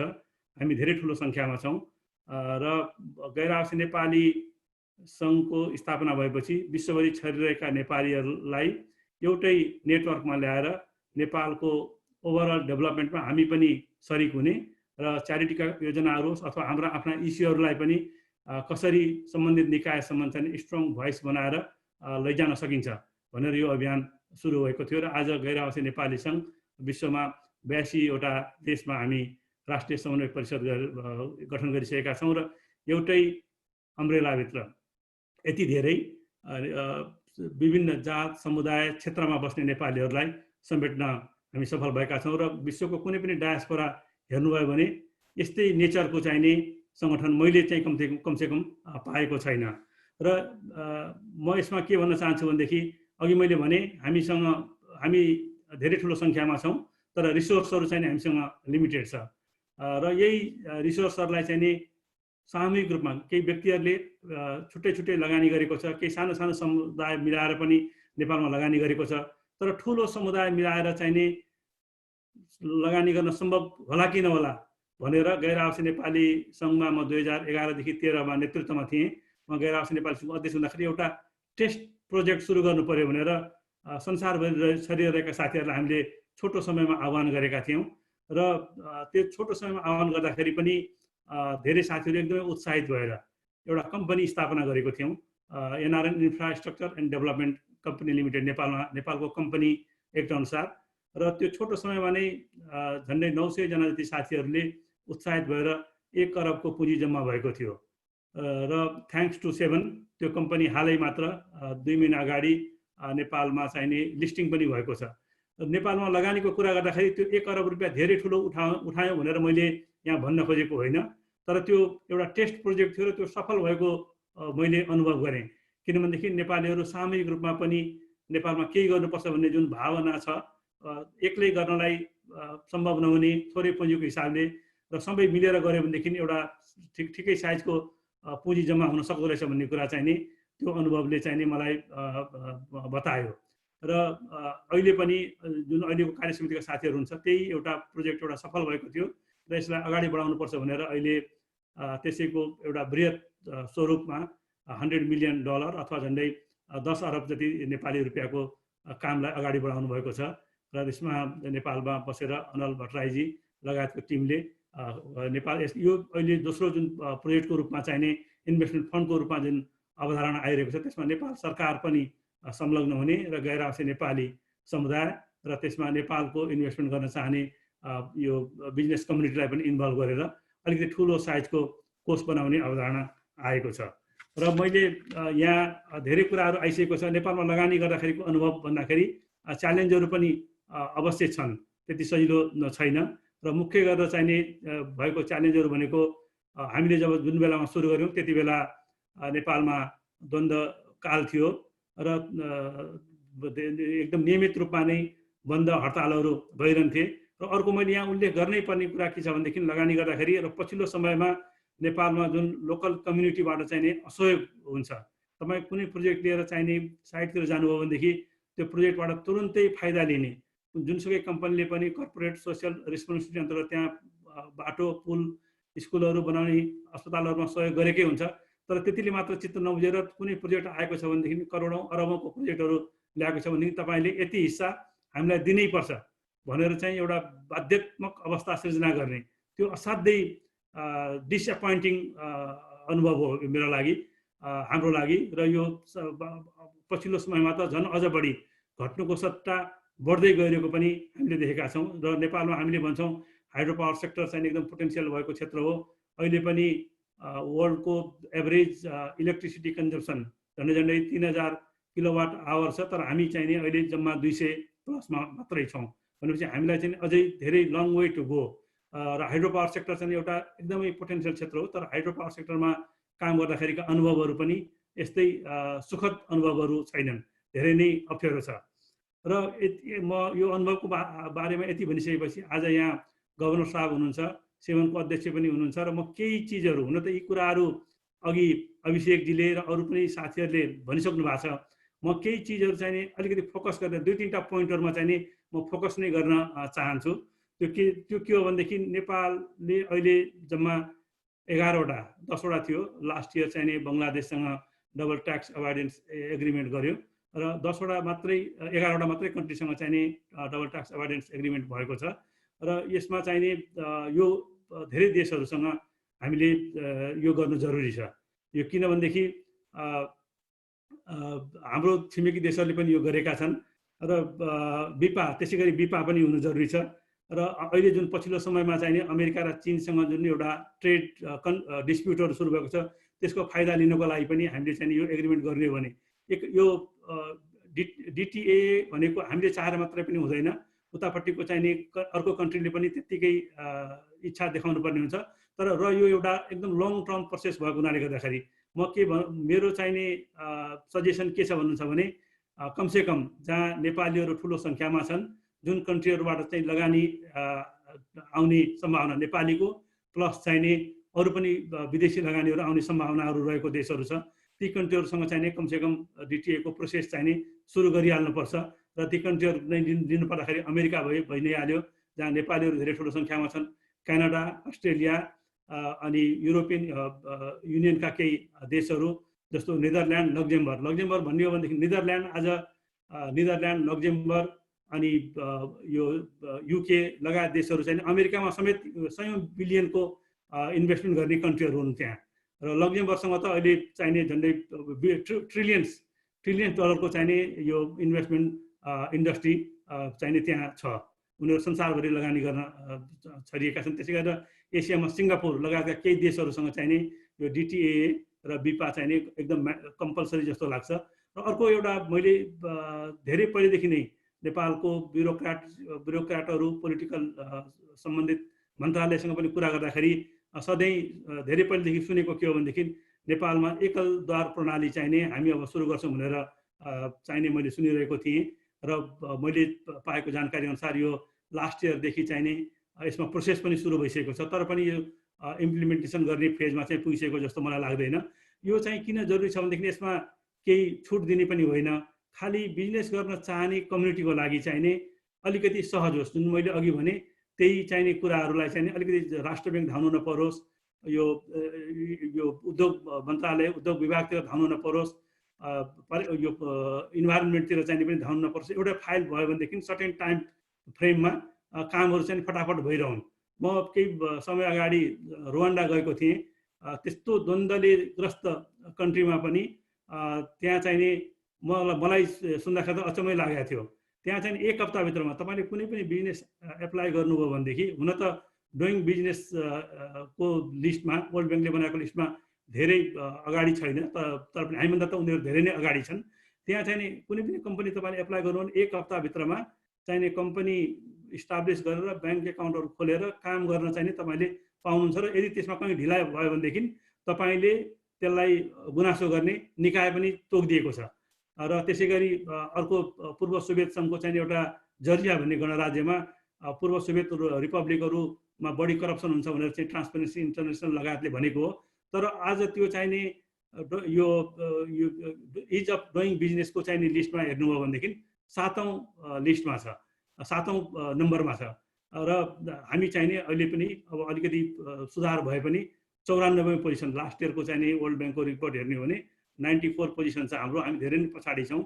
त्यसले चाहिँ के गर्छ भन्नुहुन्छ भनेदेखि बिजनेस गर्न आउने मानिसहरूलाई अघि पनि यहाँ चाहिने पूर्ववक्ता साथीहरूले भन्नुभयो अहिलेको कन्टेक्स्टमा यो भेन्चर क्यापिटलहरू अनि हेज फन्डहरू प्राइभेट इक्विटी फन्डहरू चाहिने आउन सक्छन्। उनीहरू छोटो समयको लागि आउने हो, उनीहरू 5 वर्ष 10 वर्षसम्म चाहिने हाम्रो जस्तो कन्ट्रीहरूमा चाहिने लगानी गर्ने हो र उनीहरू छिटै नै एक्जिट हुन चाहन्छ।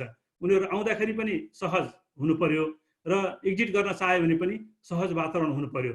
र यस्तो वातावरण चाहिँ धेरै कन्ट्रीहरूले चाहिने एप्लाई गरिसकेको छ र हामी पनि यसमा अगाडि बढ्नुपर्छ।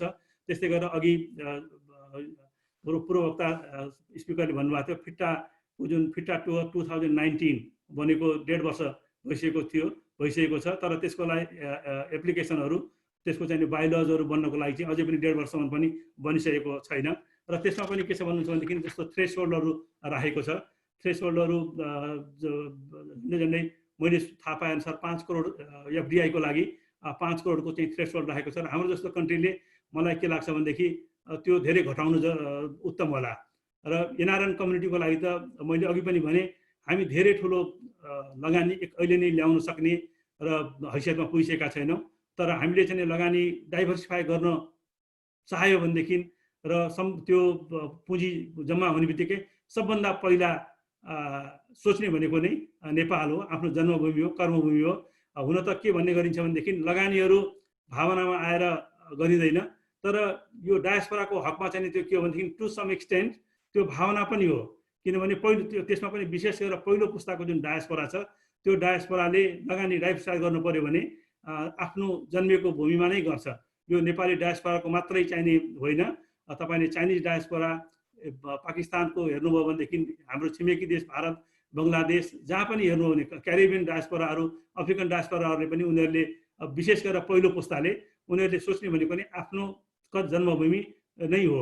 किनभने हामी विदेशमा अहिले जहाँ बसे पनि हाम्रो जरा हामी पहिलो पुस्ता हो र हामी त्यही जहाँ जन्म्यौँ त्यहीँको सपना देख्छौँ। त्यही हाम्रा छिमेकीहरू छन्, हाम्रा बुवा आमाहरू छन्। र यो गैर आवासीय नेपालीहरूको एउटा कन्भिक्सन के हो भनेदेखि आज हामीलाई जुन यो पोजिसनमा आउनलाई हाम्रो सबभन्दा पहिला परिवारले, त्यसपछि गएर हाम्रो समाजले, हाम्रो चाहिने गुरुहरूले र हाम्रो चाहिँ नातेदारहरू र अनि कन्ट्री एट लार्ज त्यसले चाहिँ कन्ट्रिब्युसन गरेको छ। र हाम्रो फर्च्युनको केही हिस्सा चाहे त्यो लगानीको हिसाबले होस् अथवा त्यो चाहिने यो फिलान्थ्रोपीको काम गरेर होस्, त्यो उनीहरूको अधिकार हो, हक लाग्छ भन्ने चाहिँ त्यो हाम्रो कन्भिक्सन हो, त्यो मान्यता हो। र त्यही हिसाबले नै हामी लगानी गर्न पनि अभिप्रेरित हुन्छौँ। र नेपालमा विभिन्न च्यारिटीका कामहरू पनि गैर आवासीय नेपाली सङ्घ र व्यक्तिगत रूपमा पनि धेरै साथीहरूले गर्नुभएको छ। र अर्को एउटा कुरा आज यहाँ सेवनको अध्यक्ष भीष्म सर पनि हुनुहुन्छ र म एउटा कुरा के पनि भन्न चाहन्छु भनेदेखि स्टक मार्केटमा पनि अहिले हुन त अघि सरको प्रेजेन्टेसनमा मैले पाएको थिएँ नेपालमा एनआरएनहरूलाई स्टक मार्केटमा पनि ओपन भएको छ भन्ने कुरा, तर मैले थाहा पाएसम्म त्यो चाहिने फरेन करेन्सीमा ट्रेड गर्न मिल्दैन होला।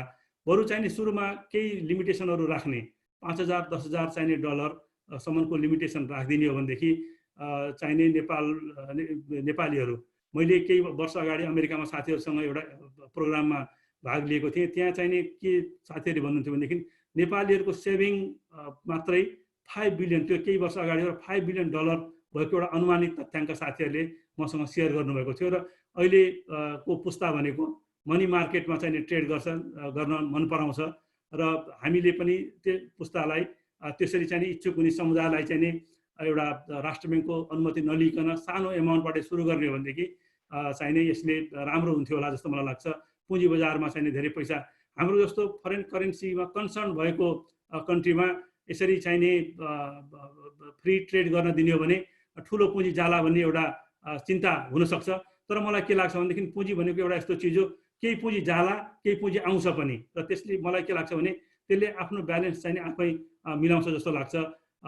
केही वर्ष अगाडिसम्म 1990सम्म भारतले पनि यस्तो धेरै रेस्ट्रिक्सनहरू गर्थ्यो, तर चाहिँ यो पछिल्लो 20-25 वर्षको चाहिँ त्यहाँ जुन एउटा ओपन पोलिसी लियो, त्यसपछि चाहिँ जति पुँजी बाहिरबाट आएको छ, एनआरआई कम्युनिटीबाट जति पुँजीहरू जति लगानीहरू आएका छन्, यो सबै चाहिँ त्यहाँ उनीहरूले गरेको एउटा फ्री चाहिने पोलिसीले नै हो जस्तो मैले अनुभव गरेको छु। त्यसै गरी श्रीलङ्का पाकिस्तानको पनि अनुभवहरू त्यस्तै नै छन्, बङ्गलादेशको पनि त्यस्तै नै अनुभवहरू छन्। अर्को मैले यहाँ एउटा कुरा चाहिँ नि मैले अर्को थप सेयर गर्न खोजेको एउटा मुद्दा के हो भने हाम्रो कन्ट्रीको चाहिँ नि अब सोभरेन रेटिङ गर्ने पनि बेला भयो कि जस्तो मलाई लाग्छ। यो मैले किन यहाँ अहिले उल्लेख गर्न चाहेँ भने झन्डै 3 वर्ष अगाडि राष्ट्र ब्याङ्कले नेपालको ब्याङ्करलाई, कमर्सियल ब्याङ्करले विदेशबाट चाहिँ पुँजी ल्याएर डिपोजिट पैसा ल्याउन सक्छ भन्ने चाहिने पोलिसी जब आएपछि मैले यहाँ कारोबार गरिरहेको ब्याङ्करसँग कुरा चलाएको थिएँ। पहिलो सुरुमा त उनीहरू एकदमै, मैले के भने भनेदेखि यतापट्टि त ऋणात्मक व्यवस्था छ, पुँजी चाहिने ब्याङ्कमा त्यो व्यक्तिको होस् अथवा चाहिँ ब्याङ्ककै पुँजी होस् अथवा चाहिने कुनै कम्पनीहरूले पैसा केही सर्टेन एमाउन्टभन्दा बढी भयो भनेदेखि उनीहरूले ब्याज उल्टो तिर्नुपर्छ पैसा ब्याङ्कमा राखे बापत।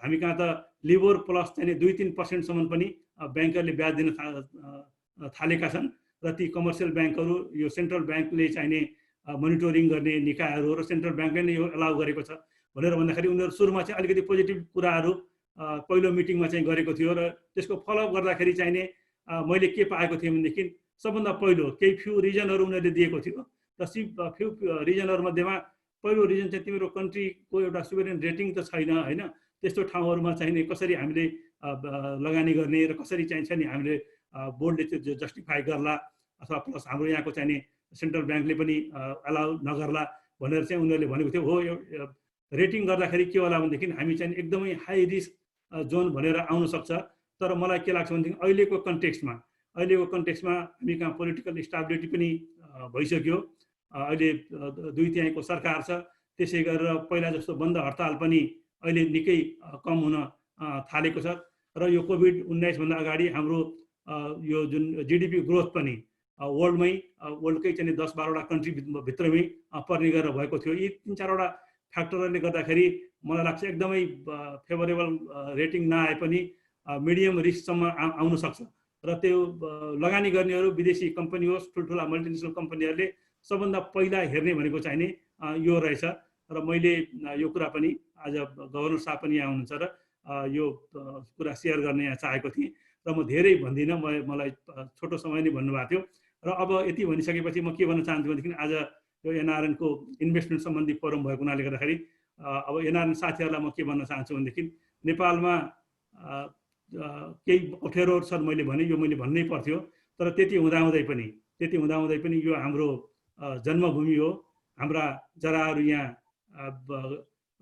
बेसरी गाडिएका छन्, र केही चिजहरू चाहिने यहाँ कठिनाइ भए तापनि ती चिजहरूलाई चाहिँ इम्प्लिमेन्टेसनमा ल्याउन सकिन्छ, हाम्रो आफ्नै भाषामा गएर कुरा गर्न सकिन्छ, र केही कुराहरू गुनासाहरू केही कामहरू भएनन् भनेदेखि अलिकति कहिलेकाहीँ उँचो स्वरले चाहिँ गुनासो गर्ने पनि सकिन्छ, र प्रतिफलको कुरा गर्नुहुन्छ भनेदेखि प्रतिफल चाहिने हाम्रो ग्रुपले गरेको लगानीको हकमा केही 1-2वटा अपवाद बाहेक त्यसमा हामी आफै पनि चुक्यौँ होला, हाम्रो आफै पनि कमजोरी भयो होला। ओभरअल हामीले चाहिने ग्रुपमा अघि मैले केही जुन सेक्टरहरू ब्याङ्किङ भयो, हाइड्रो पावर भयो, इन्सुरेन्स भयो, पर्यटन लगायतका सेक्टरमा जुन हाम्रो ग्रुपले लगानी गरेको छ ती इन्भेस्टमेन्ट गरेका ठाउँहरूमा राम्रै रिटर्नहरू पाएको छ, र हामी एकदमै खुसी छौँ। र नेपालमा लगानी गरेको अरू पनि ठुल्ठुला मल्टिनेसनल कम्पनीहरूको कुरा गर्नुभयो भनेदेखि डाबर नेपाल भयो, युनिलिभर भयो, एनसेल जस्ता कम्पनीहरू, उनीहरूले चाहिने कतिपय कम्पनीहरूको त तपाईँले वार्षिक रिपोर्ट हेर्नुभयो भने 1000%सम्म पनि त्यो रिटर्नहरू डिभिडेन्डहरू चाहिने दिइरहेको चाहिने देखिन्छ, 10 टाइम्ससम्म पनि। र केही कम्पनीहरू फिर्ता भएका छन्, एनसेल अनि इन्डोसोइज ब्याङ्कहरू अनि नेपाल अरब ब्याङ्कहरू फिर्ता भयो, तर तिनीहरू चाहिँ नेपालमा लगानी मैत्री वातावरण नभएर होइन कि तिनीहरू आफ्नै कारणले गर्दाखेरि बैंक इन्डसइन्ड बैंक र अरब ब्याङ्कहरूलाई उनीहरूको साइजभन्दा सानो बिजनेस हामी कहाँ भयो भन्ने र गयो भन्ने न्युज आएको थियो। त्यसै एनसेल पनि आफ्नै कारणले गएको थियो। मैले यो साथीहरूलाई के भन्न चाहेको छु नि, तपाईँहरूसँग चाहिने यदि इन्भेस्टमेन्टको लागि केही फन्डहरू छ भनेदेखि र इन्भेस्टमेन्ट डाइभर्सिफाई गर्न चाहनुभएको छ भनेदेखि सम्भावनाहरू जताततै छन्। नेपालमा हरेक सेक्टर चाहिँ भर्जिन्छ, लगानी गर्नु होला र रिटर्न पनि आउँछ। यति भन्दै मैले यहाँहरूसँग बिदा हुन्छु। धन्यवाद। Thank you very much, Jivaji. Very frank and very passionate talk. Thank you. Now I'd like to invite Vishnu Agarwal ji, and then the last but not the least, Bhuvan Dahal. Good morning. Respected Governor Sahab, Moderator Dr. Bindu Lohani, distinguished participants and panelists, and my friends who have participated in this webinar and who are looking at our proceedings. I wanted to speak about experience of private sector in Nepal. I would be especially focusing on the manufacturing and industrial sector, because Confederation of Nepalese Industry is also in fact representing industries which is both manufacturing as well as service sector, and a lot of people have already spoken about service sector. So I would like to a little bit focus more on manufacturing sector and what is the kind of experience private sector had in Nepal as a business people. If you see last 10 years, and if you compare the GDP growth of last 10 years with other South Asian countries, you will find that Nepal has done exceptionally well over a period of 10 years. Except Bangladesh, the average growth rate in Nepal has been almost more than other South Asian countries. So I think there is nothing to complain about that, although there is a lot of expectations in terms of higher growth rates, which is but natural. There are certain sectors in which Nepal has really done well. Energy, we have been able to now become self-sufficient. Tourism, number of people have improved. Telecommunication, our rates are good. And we have been able to spread our services all over Nepal. Banking sector has done well. I would say that it has done well because so many branches have opened and our penetration also has increased. Insurance sector has done well. There are a lot of other sectors also which has done well. But are we satisfied with what we have done, or the private sector is satisfied with the current situation? I would like to say no. There are so many things which could have been done and which still can be done. And I feel that there is a lot of scope of improving the business scenario in Nepal and achieving much higher growth. And let us also talk about whether we should be satisfied about the FDI. I am sure that there is no, we are far, far away from what is actually required and what it should be in order to achieve the sustainable goal also, but we are far, far behind. We have to understand that strategically we are located at a very important place in between two largest economies of Asia, which is almost, I would say, India and China, which are among the three largest economies of Asia. And we have got very strategic advantage, but the issue is that we should be able to take that particular advantage. So we'll be talking about this also. Now, when we come to industries and business, so what is required in order to stimulate investment in the economy? We have to understand this thing. In order to stimulate investments, it is very important that we have to be cost effective. When we say cost effective, if the goods are produced in Nepal, they are cost effective, then they will be more prevalent in the market than what it would be if the goods are imported from outside. And this will help not only the industries, but it is going to help all the backward integration as well as forward integration, integrated wholesalers, retailers, and everybody it is going to benefit. And the money is going to remain in Nepal.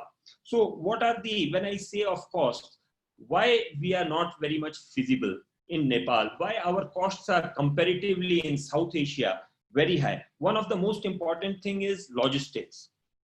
See, if suppose a goods needs to come from Biratnagar to Kathmandu and it is in huge truck or heavy stuff, then it has to come to Narayan Ghat. From Narayan Ghat, it has to come to Mungling, then it has to come to Kathmandu. It is a long, long way. And similarly, even if the goods has to come from other areas, it is a long, long ways. Our road network is really inadequate. And we only have got road network as a means of huge transportation. We don't have trains. We don't have any other means of transportation. So road plays a very important role in infrastructure plays a very important role in logistics. Number two, the vehicles which are transporting in Nepal, they are much more expensive than any other South Asian countries. And if you see similarly, there would be a lot of barriers in each and every, from going from one place to another. All these things put together, and there is also a syndicate which ensures that for transportation, we have to pay much, much higher rates. So all these things put together makes the logistics cost in Nepal much, much higher. Interest rates have come down considerably recently, but the thing is that interest rate for a normal trader, for a normal businessman or SME, it is high in compared to other countries, which I feel is again a cost burden, additional cost burden, which makes the things a little bit expensive and unfeasible in Nepal. Third thing, which is again very important, even if you have to build any kind of infrastructure, then infrastructure cost itself is very high. For example, if suppose you want to build a warehouse in India, it would be costing about 300 rupees, 400 rupees per square feet. But in case if you are building it in Nepal, it would be costing you about 800 to 1000 rupees per square feet. This is a huge gap. And availability of land for industries and for business is also one of the challenges which we need to sort it out. Another very big cost center, which is very inefficient, is also our labor cost. Why I am saying labor cost? Because all the laws relating to labor, and there is general perception also of the government and also of the, I say to some extent people also, they all favor, I say, instead of favoring the, or instead of keeping a equilibrium, it is skewed towards the side of labor. So what happens, this particular cost also, our labor in Nepal is less productive and more expensive when we take per goods cost. So this particular cost has also gone very high. And especially there are small things which in labor law has created, just like we cannot outsource the, or we cannot do contract manufacturing and these kind of issues. And there are various other issues if you go in depth of it, which has made the labor cost, although reasonable, our minimum may be low, but overall labor cost vis-a-vis productivity is very expensive. So these are the cost elements which we need to see one by one, and we need to bring it down. This is also very important. This is the most important thing in order to make investments, in order to improve investments in business in Nepal. There are also a few other smaller issues which I would like to touch on, just like EIA. The threshold should be increased in order to ensure fast clearance of the businesses and industries. Land acquisition should be made easier so that people are able to get land and they are able to use the land as per their requirement for industries and other things. We also have to ensure that tariff of finished goods should be higher than the tariff on raw materials, although it has been straightened over a period of time, but there are still areas where which we need to look at it.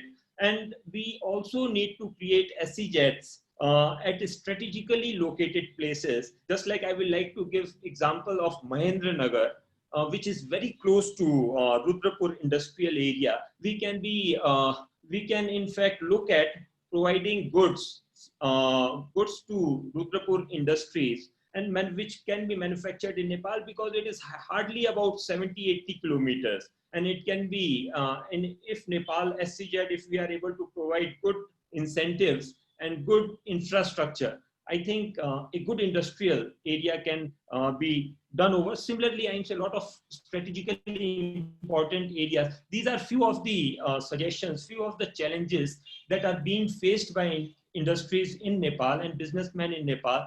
In fact, if we are able to sort it out, a lot of things can be done. And I would also, although Abhishek ji, Mohanty ji, and a lot of other people have already talked about FDI in Nepal, but I would like to put 2-3 points which may be relevant. Number one, most of the FDIs in manufacturing and service sector which had come, I'm not talking about hydropower, they had come about 15 years back and they had done pretty well. Why they had done pretty well? It was because of the technology, it was because of the innovation, it was because of the management skills that they were able to bring at that point of time. Now they have got a lot of options all over the world. So we have to make ourselves a very saleable proposition and make a lot of improvements which has already been discussed. So one of the issue, which is an operational issue, I would like to highlight over here, even for the payment of any kind of consultancy fee or any kind of fees which has to be made outside, it is a huge cumbersome procedure which involves a lot of permissions to be taken. If we want technology, if we want we want, to improve technologically, even management skill, we have to take the services from outside. And when we have to take the services from outside, we have to send the fees to them. So it should be made easy in such a manner that knowledge is able to come to Nepal, we are able to improve, and we are able to upgrade ourselves. And I would also like to, wrap up my decision, speech with the thing that although all these things are fine, but the most important thing, which also Abhishek ji said, is the mentality of the people. Whenever any rules and regulations are being made in Nepal, they are being made with the thought process that we have to control the defaulters. If suppose any rules are made, then about maybe out of 3-4 people out of 100 people will be defaulting. But the problem is that the rules have to be made with 97 people in mind, not those 3 people. Because if suppose rules are made with the mindset of those 3 people, 97 people would not be able to avail it. So this is one very important thing. I would like to request everybody to look into it. This mentality has to change. Number 2, the mentality about the profits. Whenever any rules and regulations are made, any policies are made, they are made with the thought process that people should not be able to make the profits. What is harm in making profit? If the profits are made, employments are created, the overall service level is improving, then profit is good. So with that mentality, if suppose entrepreneurs do not get profit, they would not be motivated and encouraged to make investments also. And we need investments from all around the world as well as internally. So this mentality of having a negative view about profit needs also to be changed. So with this particular thing, I would like to rest my, I would like to thank everybody for their patient listening. Thank you. Thank you, Vishnji, for your very clear presentation. The last but not the least, I'd like to invite Mr. Bhuban Dahal. Respected session chair, moderator, speakers, coordinators, co-panelists, and all attendees, namaskar and good afternoon. Probably I'm the first person saying good afternoon. It's 3 hours, in fact, already elapsed. So Dr. Lohani has asked me 3 questions. What is the status of banks here in Nepal? Are they really up to the mark? Why there is not a required improvement in the banking sector? And he has asked me another question. That is, what is the status of banking so far as the digital banking is concerned? And what actions banks in Nepal can do with regard to attraction of FDI here in Nepal? We have already listened to the speeches, the presentations of various speakers, and they have highlighted why FDI could not be attracted here in Nepal, why FDI attraction here in Nepal is the lowest in South Asia.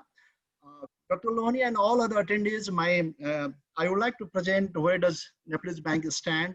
So far, banks here in Nepal is concerned in terms of financial health, they are probably the best in South Asia. Despite that, FDI attraction here in Nepal is the lowest in South Asia. So far as capital adequacy ratio of BFIs here in Nepal is concerned, that is 14.16% as of mid-July 2020. And so far as NPL is concerned, that is 1.89% only. That is the lowest in South Asia. But because of COVID, there could be some rise in NPL due to relaxation of Nepal Rashtra Bank. Maybe it is slightly under-reported, but nevertheless, before COVID also, NPL of Nepal or Nepalese banking sector was the lowest in South Asia, and in terms of capital adequacy ratio also we are one of the best. At the same time, liquidity of banking sector here in Nepal is almost 30%. It is hovering around 28% now. When we look at the deposit mix of banking sector of Nepal, maybe 15-20% liquid assets is enough. So that way, financial health of Nepalese banking is one of the best in South Asia. And when it comes to products that Nepalese banks are offering, now banks are offering all types of deposit products. They are offering all types of loan products. They are offering all types of LC, guarantee, remittance, and various derivative products also we are offering. And so far as the delivery channel is concerned, now banks are definitely focusing on click banking from break banking. Earlier, our focus was on break banking. Now banks are heavily investing in click banking, and with the help of Nepal Rashtra Bank, banks are now able to transfer fund from one place to another within a second. Now, mobile banking is very, very common. I just want to highlight the data of mobile banking users here in Nepal. Currently, 11.3 million mobile banking users are there in the banking industry. And so far as access to finance is concerned, 32.5 million people have accounts in banks. Maybe there is duplication and some people might have 3 or 4 or 5 accounts also in a bank. Even excluding all those duplicate or triplicate accounts, Nepal Rashtra Bank had conducted a study last year, and that study showed that 61% Nepalese have their bank accounts in ABC institutions, that is excluded D. Because of D also, around 4.5 million people have access to D.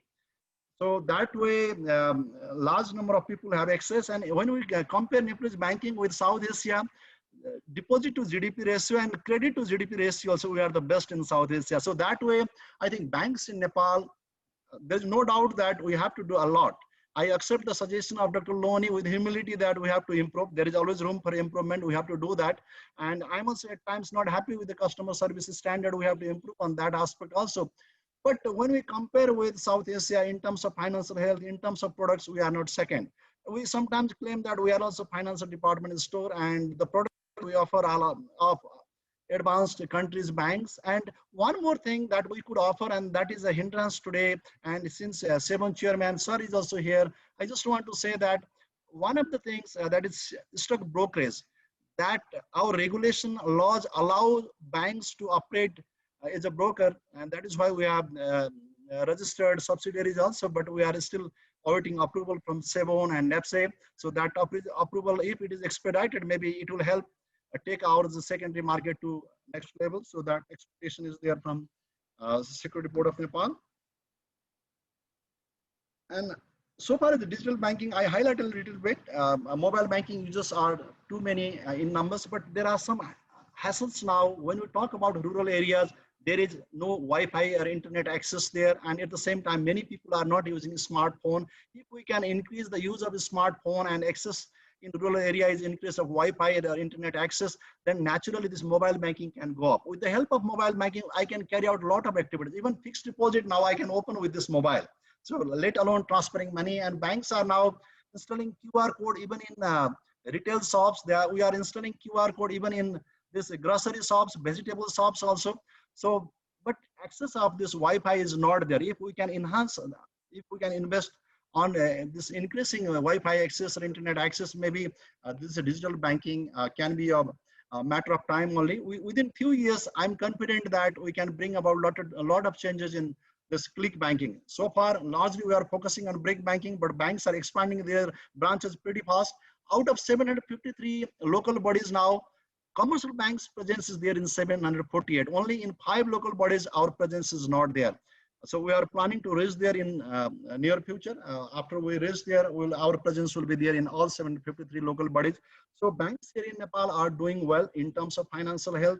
Also, they are good. Products are also good, and they have access. They have provided financial access to large number of people. So that way, banks here in Nepal are doing well. But so far as attracting FDI from NRN is concerned, I would like to highlight some of the provisions of central bank, and they are very welcoming provisions. Around 2 years back, central bank allowed banks to borrow money from outside. Earlier, we are allowed to borrow only from banks. Now we can take deposits of NRNs, and NRNs can take that money easily without any hesitation also. And one interesting thing I would like to share, Jiva sir was highlighting about the return that is here in Nepal. That return is not there only in equity investment. That return is available here in deposit investment also. Now, non-resident Nepalese living across the globe can park money here in Nepal in the form of fixed deposit. Minimum deposit they need to put here is 10,000 US dollar, and minimum period they have to maintain here is only 2 years. So in that context, now if we look at LIBOR of US dollar, that is below 0.4%. If we look at LIBOR of euro, that is negative. If we look at 1 year LIBOR of GBP, that is also around 0.10% only. When that is the rate that is available in the international market, in case of Nepal, I just want to give you the example of Sanima Bank itself. Sanima Bank offers 5% interest rate on US dollar, 4% on euro, and 4% on GBP. So even if that deposit is brought here in Nepal, so other banks have also offered similar types of products. So in Nepal, Rashtra Bank has encouraged banks here to bring money from outside. So that way, banks are also offering attractive rates, and NRNs can deposit money here in Nepal. Through this forum, I would like to convey a message to all NRN community diaspora. They are scattered all over the world. They are scattered all over the globe. That banks here in Nepal are offering really attractive interest rate so far as fixed deposit of minimum 2 years is concerned. They can invest here, and tax they have interest tax they have to pay just 5%, not more than that, and you can take your money back to the country from where that money was received. So there are no hassles for taking money back also.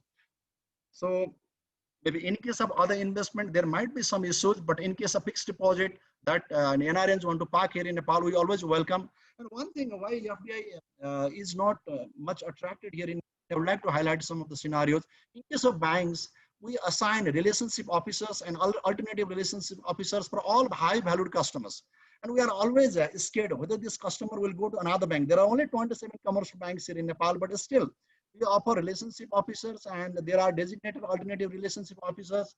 We always be in touch with those high value customers. We provide them different types of services. We are always in touch. We greet them on their birthday. We send them festival greetings and so many things. We are always scared whether they will go to other 26 banks. But in case of investor also, there are almost 200 countries in the world. So all these markets are available for them. Is our Nepal government doing the same thing for them? Have we designated relationship officer or alternative relationship officers for those officers? Unless and until we do that, it's very difficult to attract foreign direct investment. Let's be absolutely clear. My request to all the people here to convey a message to Right Honorable Prime Minister that if we can set up an NRN ministry with NRN, a reputed NRN is the minister, and giving autonomy to them to operate that ministry, only then maybe we can attract high level of this foreign direct investment, because they know the problems and they know the solutions as well. They have seen the world, and they know the ground reality of Nepal also. So my sincere request through this forum to Right Honorable Prime Minister is if we can set up one NRN ministry with a reputed NRN as the minister and giving autonomy to that ministry to operate independently, in that case, I think we can attract a large number of investors here. They know their issues, problems, because they themselves are facing all these problems. यो गर्न सकियो भने मलाई लाग्छ नेपालमा धेरै एनआरएनहरुले पनि investment ल्याउनुहुन्छ, उहाँहरुको धेरै connections हुन्छ। उहाँहरुले अघि जीवा सरले भन्नुभएको जस्तो उहाँहरु फर्स्ट जेनेरेसन मात्रै हुनु होला, तर उहाँहरुका साथीभाइहरु हुनुहुन्छ, धेरै मान्छे चिनेको हुनुहुन्छ, उहाँहरु थ्रु पनि धेरै इन्भेस्टमेन्ट नेपालमा हामी आकर्षित गर्न सक्छौं। त्यसको लागि चाहिँ relationship officer concept has to be introduced just like what banks are doing. हामीले रिलेशनशिप अफिसर कन्सेप्ट ल्याउँदै पनि कतिपय कस्टमरहरु हामी लुज गर्नुपर्छ, because other 26 banks are trying to attract those customers. They are always trying to woo those customers. भनेपछि यस्तै इन्भेस्टरहरूलाई पनि संसारभरि इन्भेस्टमेन्टको लागि अभेन्युजहरू चाहिँ अवेलेबल छ. हामीले राम्रो सर्भिस दिएनौँ भने they will not wait for Nepal, they will go to some other countries. That is why our bureaucracy needs to be drastically. मेरो चाहिँ सिन्सियर रिक्वेस्ट के हो भने एउटा NRN मिनिस्ट्री हामीले सेटअप गर्न सक्यौँ भने उहाँहरूले आफ्ना समस्याहरू राम्रोसँग त्यहाँ राख्न सक्नुहुन्थ्यो होला, उहाँहरूले बुझ्न सक्नुहुन्थ्यो होला र नेपाललाई हाई पाथ एउटा चाहिँ डेभलपमेन्टको चाहिँ स्टेजमा हामी लान सक्थ्यौँ. अघि सुशील सरले पनि धेरै चिज एक्सप्लेन गरिसक्नु भएको छ र अहिले नेपाल सरकारको स्लोगन पनि छ समृद्ध नेपाल सुखी नेपाली भन्ने स्लोगन छ. यसको लागि foreign direct investment is a must. What are the hassles that has already been highlighted. र बंगलादेशको चाहिँ किन जीडीपी ग्रोथ राम्रो हो भनेर विष्णुजीले भन्नुभएको थियो. One of the reason, let's look at the FDI there. उहाँले whenever that is the Fed rate was on a lower side, LIBOR rate was on a lower side, they attracted a lot of investment from outside and they invested that Bangladesh. So this is a poor country थियो. अहिले बंगलादेशको GDP growth हेरौँ हाम्रो भन्दा better भइसकेको छ. हामी in terms of natural resources, in terms of cultural resources, religious resources, human resources, in terms of many resources we are rich, but our per capita income salary is just around $1,000 only. Bank को पार्टबाट whatever service we have to extend, we are always available. संसारभरि रहेका एनआरएनहरूलाई उहीँबाट चाहिँ account खोल्न सक्ने सुविधाहरू दिएका छौँ. उहाँले तिम्रो अकाउन्ट अपडेट पनि गर्न सक्नुहुन्छ. उहाँहरूको लागि राम्रो चाहिँ अब अलिकति हाई भ्यालु हामीले हेर्छौँ नि त्यसमा हाई भ्यालुको लागि डेजिग्नेटेड आरओहरू हुनु होला. तर जुन हाई भ्यालु कस्टमर हुन्न सानो इन्भेस्टर हुन्छ उहाँहरूको लागि पनि अरू अल्टरनेट आरओहरूको चाहिँ हामीले व्यवस्थाहरू गरेका छौँ. These are the things banks here in Nepal are doing. I think if this can be copied by the government, we can attract a lot of investment. मलाई जस्तो लाग्छ र अहिले इन्टरेक्सनको क्रममा केही क्वेशन्स ब्याङ्किङ रिलेटेड केही गुनासाहरू छ भने I'll definitely try to address. Thank you very much, Dr. Bindu, for your suggestions. I accept those suggestions with humility. Thank you so much. Namaskar. Thank you very much. Thank you. That was very, very good. This completes the presentation. Anilji, now we have to prepare the governor, but let me just only quickly mention we had a very good presentation today. We talk about the capital market, talk about the importance of debt capital market development, the foreign exchange trading opportunities in the stock market. I've taken all the notes, but I'm not going to say that. We discussed a lot on the FDI issues, the regulatory issues, which sometimes have become prohibitory or barriers, and they don't happen as quickly as you want to see it. Improving the business environment, because the reform is needed. The cost of doing business is very, very high. I also like what was said about the policy stability. Many of the private sector friends of mine in Asia Pacific region say, you know, Bindu, I can live with a moderately good policy. It doesn't have to be perfect for the private sector. I can include my risk, but please keep that for the next 20 years. You know, so I think that policy stability point was very well said. I think Anupji said that, in my opinion. Working with the Nepalese bureaucracy is difficult. This came out very, very clear. I think we need to listen to this. There may be reasons why we have difficulty doing this. So we need to address this just to make it a very nice, friendly relationship between the government and the NRN. Even what the Bhuvan Dahalji said, to provide a relationship person or a relationship ministry, whatever that. I think the presentation on infrastructure investment showed a lot of need for reforms which are needed. The single most point was the investors have choices to go to the country, so we should look around the policies of the other countries and make sure we are equally attractive, if not even more attractive. Questions like double taxes, etc., which I'm not going to go into a lot of details. The private sector side, Vishnu Agrawal, I think his point, he made a good point. What I like to say, he made a good point. The profit is, we need to let private sector make a profit. This is true universally. No private sector will without a profit, but private sector should not get into the greed. That's my view. I hope I'm wrong. But the private sector should make a lot of money, as we have seen in the developed world, but then they should pay tax. That's my view. So on the banking sector, we heard very, very good. He said we're the best bank in Southeast Asia. I think it's about time for Nepalese banks to start looking at Southeast Asian bank. Try 1 or 2 benchmarking to them. It's about time. I think we can do it. On the NRN, we have to say a few things. Many things, nice things were said about the NRN, the elite forces, they're the ambassadors. They can bring technology, innovation, knowledge. They can be the trade facilitator. They can bring short-term, long-term capital the diaspora's ability to do FDI, the remittances, and put them in the productive sector. And they didn't like the fact that there's a lot of informal sector. Let's try to put them into the formal sector. Diaspora bond, more collaboration, global foundation. But then they also said that they ended Mr. Jivalamish and said they have some challenges, which I think the government and responsible agency might have listened to. And if we address that, I think we can do better. I think he was very passionate. There was a very passionate plea from the NRN side that we want to do more. We were born here. We have a desire to do more. Let's make it happen. Very, very good session as far as I'm concerned. This has taken a little bit longer. We apologize to the governor. Now I think we request the governor. No problem, sir. No problem. Take all the time you want, Mr. Governor, because you have so many issues. I'm sure everybody wants to hear. Thank you very much for the patience.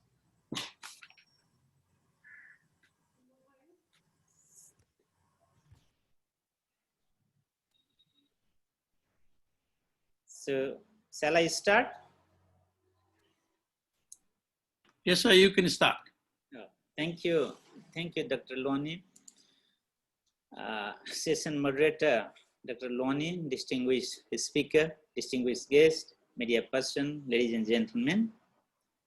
सर्वप्रथम त म लाई एकदमै खुसी लागेको छ यस्तो एकदम असजिलो अवस्थामा पनि NRN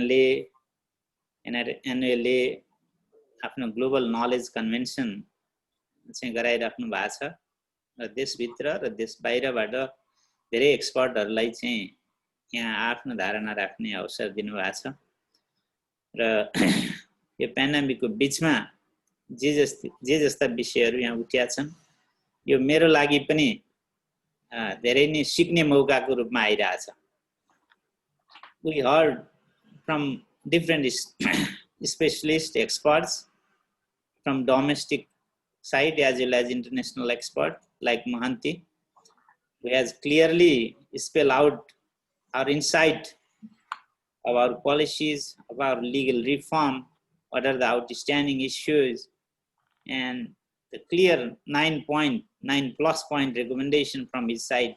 That is, in fact, though everybody know, but how the outsider look into Nepal, how the expert or a consultant or firm look into Nepal's investment climate. Similarly, भित्रबाट पनि अनुपजी त्यसै गरी व्यावसायिक कम्युनिटीहरुबाट चाहिँ विष्णुजी, बैंकिङबाट हाम्रो एनबी अध्यक्ष भुवनजी, त्यसै गरी एनआरएनए तर्फबाट जीवाजी, त्यसै गरी डिलाजी, very clear उहाँहरुले एकदमै राम्रोसँग प्रस्तुत गरिदिनु भएको छ आफ्नो प्वाइन्ट के हाम्रा सीमाहरु छन् के लिमिटेसनहरु छन् त्यसै गरी व्यवहारिक पक्षमा अभिषेक जी उहाँले चाहिँ जो he mentioned that it's purely a personal view, clearly practical कुराहरु व्यवहारिक कुराहरु ल्याइराख्नु भएको छ. I don't want to repeat. Dr. Luani Julie एकदमै well summarized, and whatever issues or a concern raised initially, I think most of them has been addressed. For the capital market related, Chairman Mr. Bishmaji has clearly spelled out the recent development. So yes, अवसरमा म पनि अरु वक्ताहरु जस्तै यो NRNA लाई यो कार्यक्रम गर्नु भएकोमा म हार्दिक धन्यवाद दिन चाहन्छु र यो अवसरमा मेरो चाहिँ यो कस्तो कोइन्सिडेन्स पनि रह्यो भने इमिडिएट अगाडि आईबीएन को सीईओ पनि भएको र अहिले राष्ट्र बैंकको यो पोजिसन लिइरहेको हिसाबले यी सबै इन्फर्मेसनहरु मेरो लागि थप सरकारलाई गजगचाउने अथवा हामीले दिनुपर्ने रिकमेन्डेसन सल्लाहमा थप इनपुटको रूपमा हामीले लिने छौं. होला कतिपय कुरा हाम्रो नोटिसमा नभएका हैनन्, तर के त भन्दा फोरम मार्फत आएका रिकमेन्डेसनहरु मोर प्रेसिङ र हामीले चाहिँ एड्रेस गर्न कर लाग्ने विषय हुने भएको हुनाले पनि म आफै पनि एजुकेटेड भएको छु र हामीलाई चाहिँ पोलिसी मेकिङको सिलसिलामा चाहिँ यो धेरै युजफुल हुने नै छ. Let me also thank to the NRNA or diaspora, Nepalese diaspora community for investing in Nepal and joining on the on the journey towards Nepal's prosperity. As mentioned by Jivaji earlier, Audi, he has started from 2.5 megawatt, the Kushi project, and now is investing in a diverse projects, even in hospitality, even in hydropower and banking, and so many. So I'd like to thank all the member of the community for joining hands for Nepal's prosperity and sharing the benefit of the prosperity. Ladies and gentlemen, as we know, the foreign investment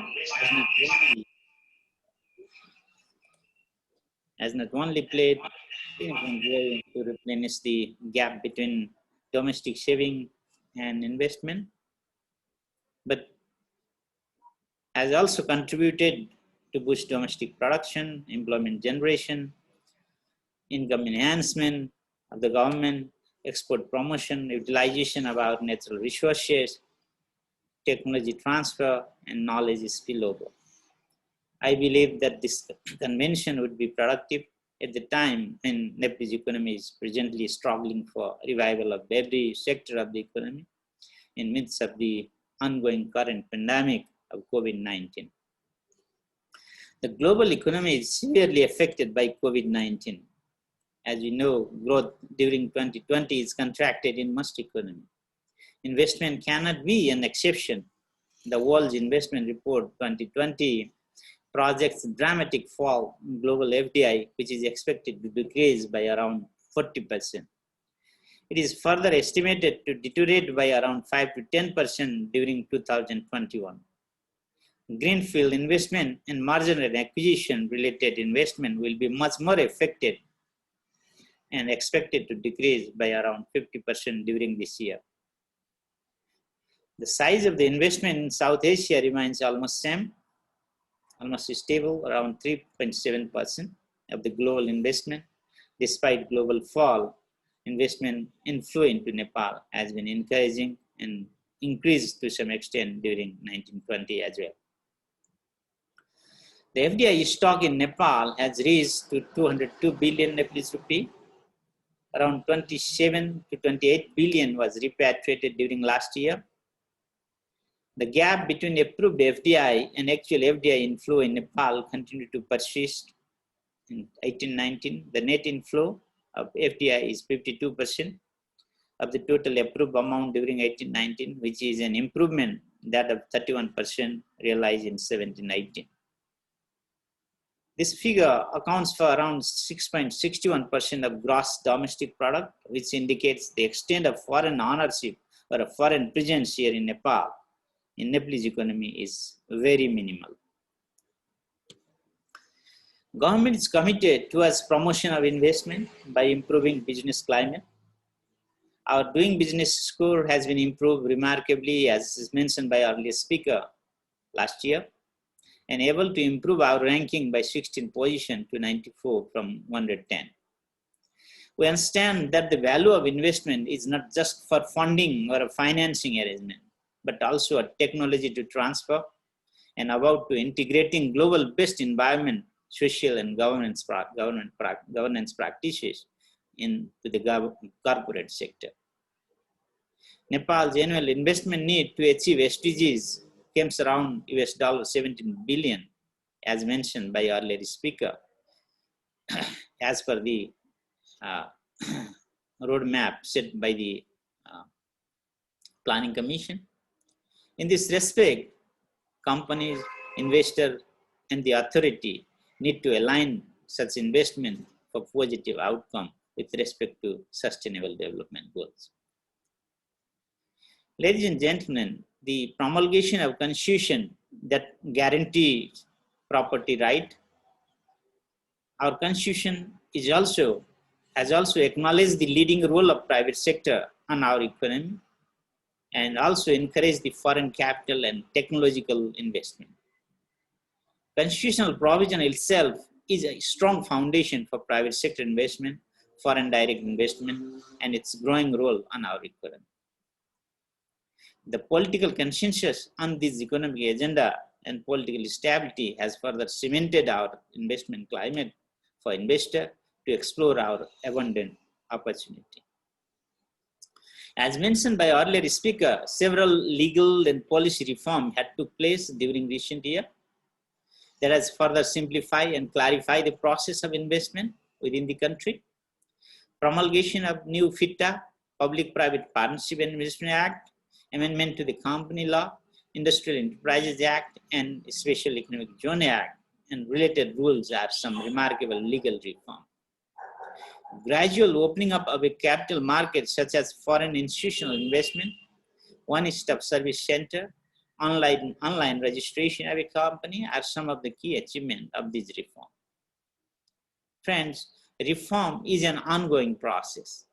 Some other pieces of law, including intellectual property related law, are under consideration.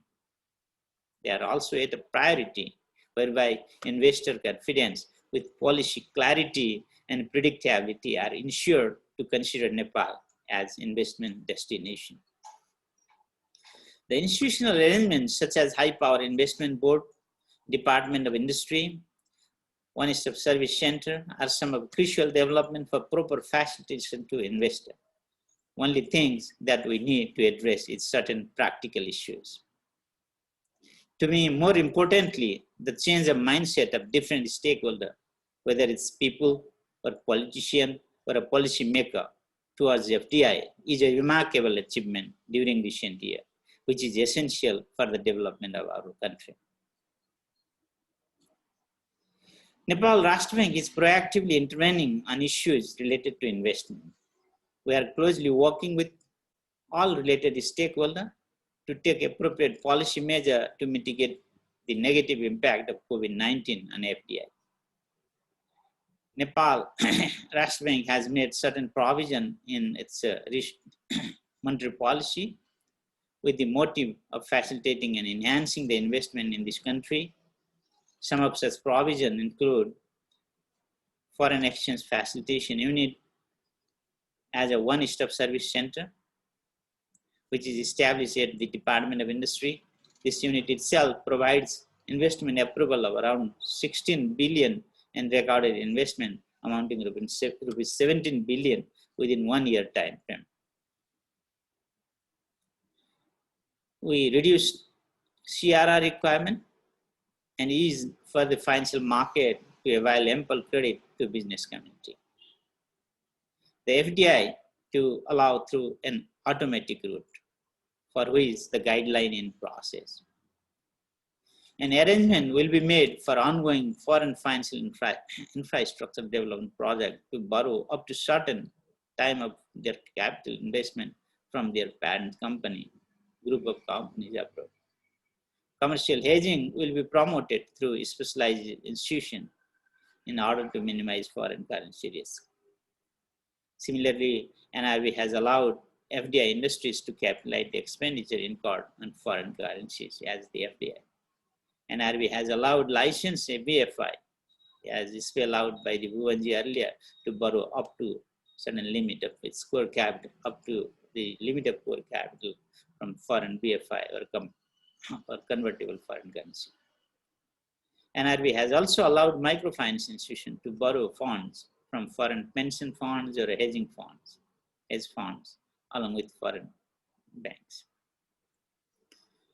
Nepal Rashtra Bank is committed for promoting domestic as well as foreign investment by creating conducive and robust domestic credit environment and facilitating foreign capital venture to operate and smooth repatriation of their dividends and other related funds.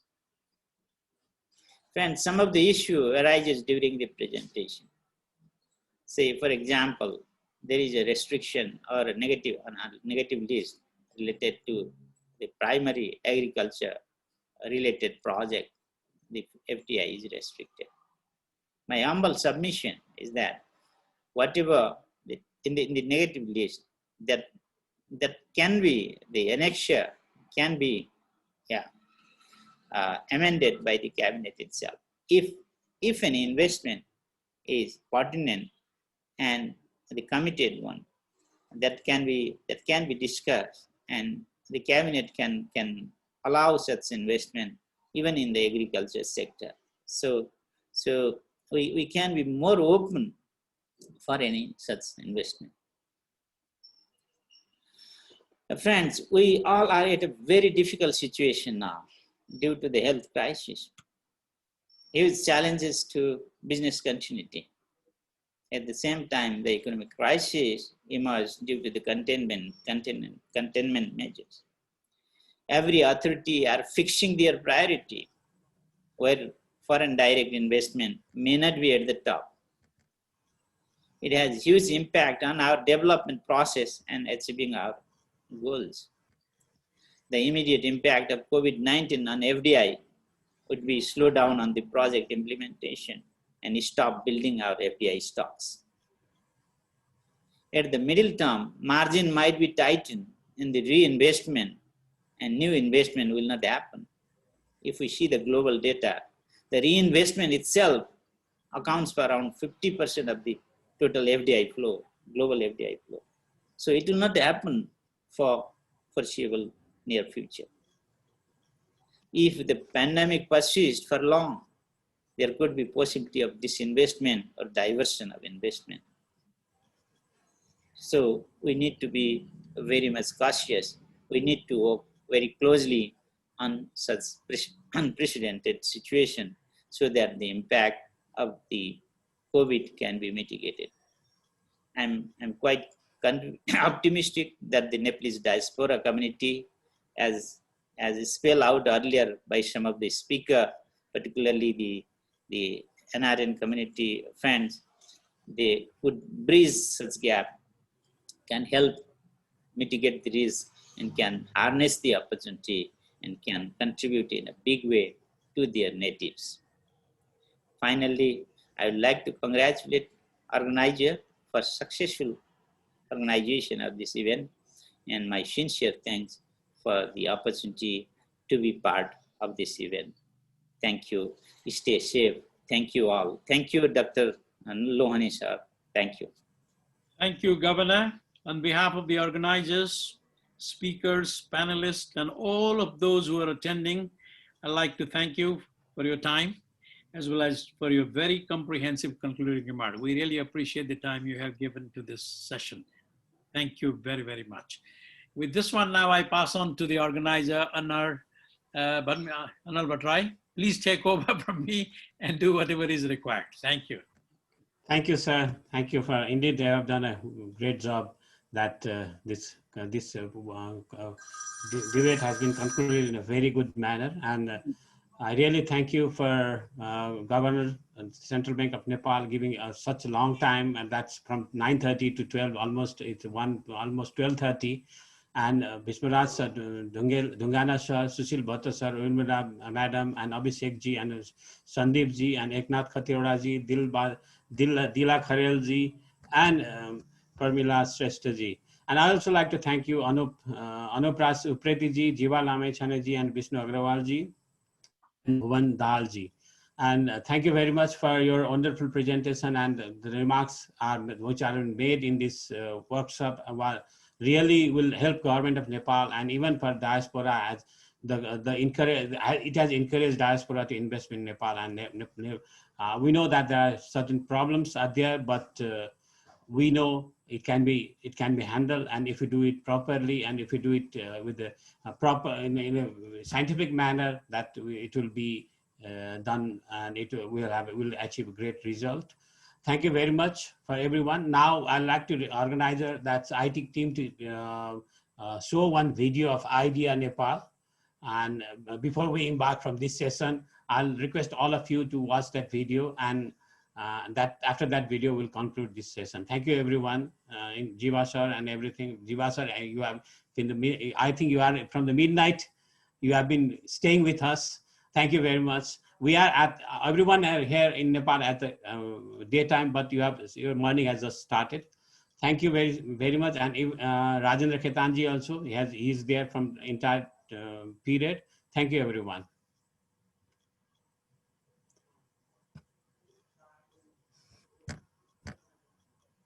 Namaskar. Idea for नेपालका तर्फबाट विश्वभर छरिएर रहनुभएका सम्पूर्ण नेपाली दाजुभाइ तथा दिदीबहिनीहरूमा हार्दिक अभिवादन व्यक्त गर्दछु। म शिरोमणि तवाडी। कोरोना महामारीको यस विषम परिस्थितिमा पनि प्रविधिलाई आधार मानेर दोस्रो विज्ञ सम्मेलन आयोजना गर्नुभएको र यस विज्ञ सम्मेलनको सफलतामा आइडिया फर नेपाललाई पनि यस अघिका अन्य कार्यक्रम जस्तै प्रायोजकको भूमिकामा जोड्नु भएकोमा आयोजक एनआरएनए प्रति हार्दिक आभार व्यक्त गर्दछु। आइडिया फर नेपालको स्थापना कालदेखि नै निरन्तर गैर आवासीय नेपालीका हरेक कार्यक्रममा सहयोग र समन्वय गर्न पाएकोमा हामी ज्यादै आभारी छौं। यसले हामी जस्तो आम नेपाली र नेपालकै आर्थिक समृद्धिमा लागि परेको गैर आवासीय नेपालीहरूकै लगानीबाट सञ्चालित कम्पनीलाई ठूलो हौसला मिलेको छ। हरेक चुनौतीमा अवसर पनि लुकेको हुन्छ। यति बेला विश्वव्यापी महामारी त छ, तर पनि जोखिम र चुनौतीसँगै त्यसले धेरै अवसर र सम्भावना बोकेर ल्याएको छ। आइडिया फर नेपालले यस विषम परिस्थितिलाई कसरी अवसरका रूपमा अगाडि बढाउन सकिन्छ भनेर धेरै व्यवसायीहरूको मनोबल उच्च पार्ने योजनाहरू पनि ल्याएको छ। यसको अगुवाई आइडियाले गरे पनि यसको हिस्सेदार आम नेपाली नै हुन् भन्ने हामीले सोचेका छौं। सुरुदेखि आइडिया फर नेपालले कृषि, पर्यटन, भौतिक पूर्वाधार र प्रविधिका क्षेत्रमा क्रियाशीलता गराउँदै आएको छ। नभन्दै अहिले कृषि र प्रविधि विश्वकै अपरिहार्य आवश्यकता र पहिलो प्राथमिकता बन्दै आएको छ।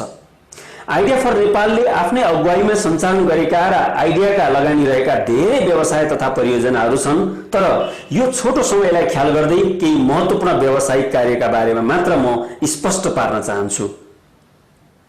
यसै वर्ष आइडिया फर नेपालले चितवनको माडीमा माडी नगरपालिकासँग सहकार्य गर्दै बृहत फलफूल तथा पशुपालन एवं मत्स्य पालन सहितको कृषि पर्यटन परियोजना प्रारम्भ गरेका छौं। 40 बिघा क्षेत्रमा रहेको यस परियोजनाको शुभारम्भ गत वर्ष पुष महिनामा पूर्व प्रधानमन्त्री पुष्पकमल दाहालले गर्नुभएको हो।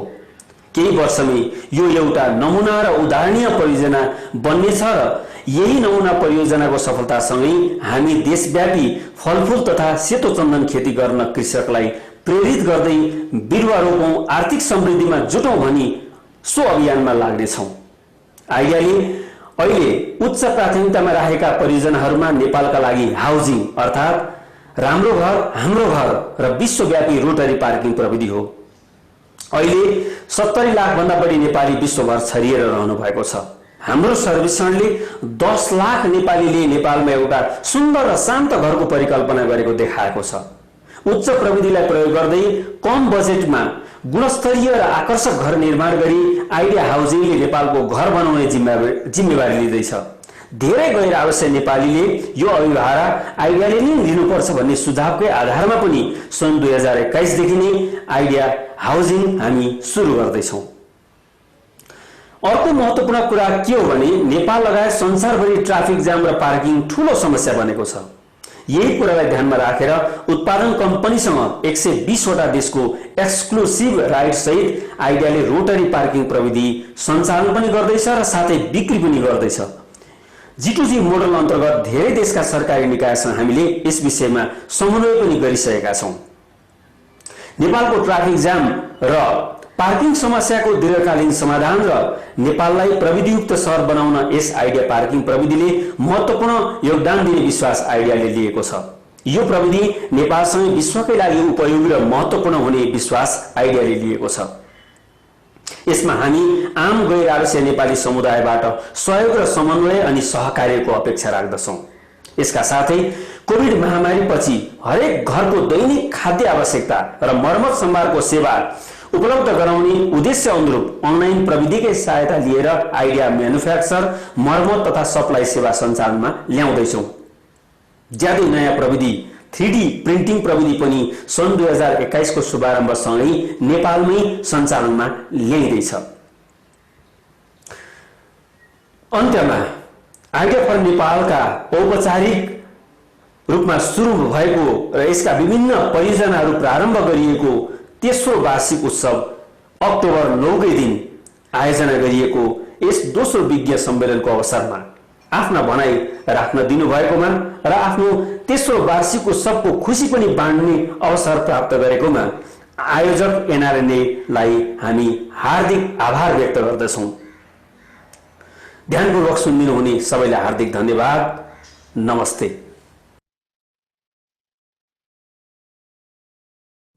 यो क्लोज गर्नुभन्दा अगाडि दुई शब्द बोल्नको लागि आइसिसी रिप्रेजेन्टेटिभ मेम्बर गोविन्द श्रेष्ठज्यूलाई म अनुरोध गर्छु। त्यसपछि उहाँले कन्क्लुड पनि गरिदिनु होला सेसन। गोविन्दजी।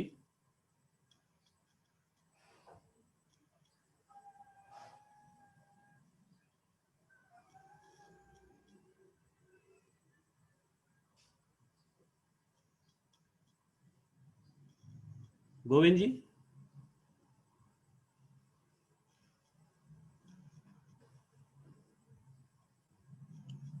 हाम्रो आइटीको मेम्बरले गोविन्दजीलाई लिङ्क गराइदिनुहुन्छ कि? उहाँ म्युटमा हुनुहुन्छ सर।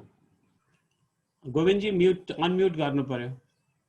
दुई शब्द राखेर अनि यहाँ कन्क्लुडको पनि गरिदिनु पर्यो।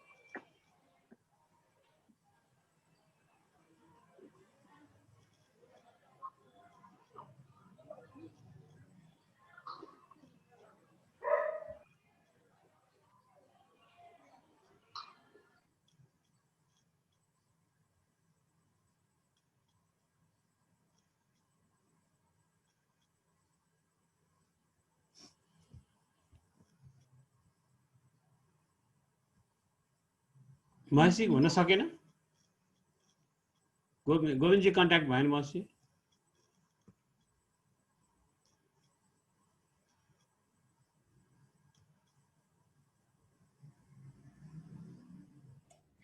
अब अनल दाइले नै कन्क्लुड गरिदिनु यसलाई अब।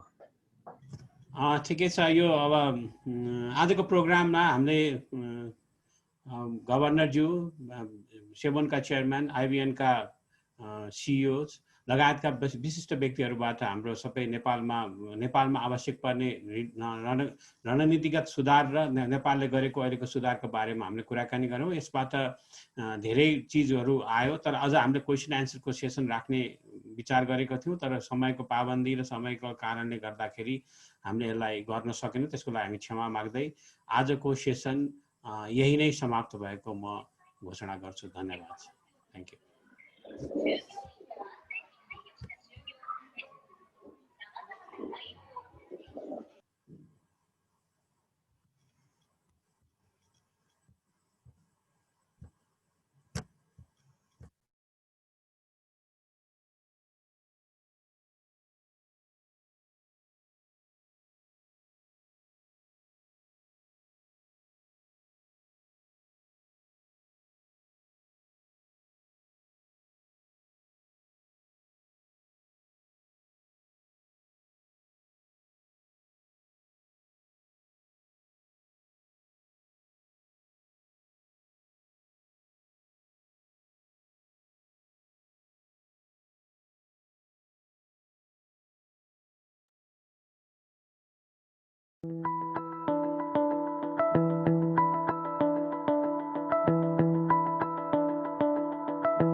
सानीमा ब्याङ्कको विदेशी मुद्रा बचत खाता।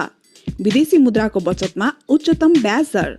अमेरिकी डलरमा वार्षिक 4%, ग्रेट ब्रिटेन पाउन्डमा 3% र युरोमा वार्षिक 3% ब्याज दर प्राप्त गर्न सक्नुहुनेछ।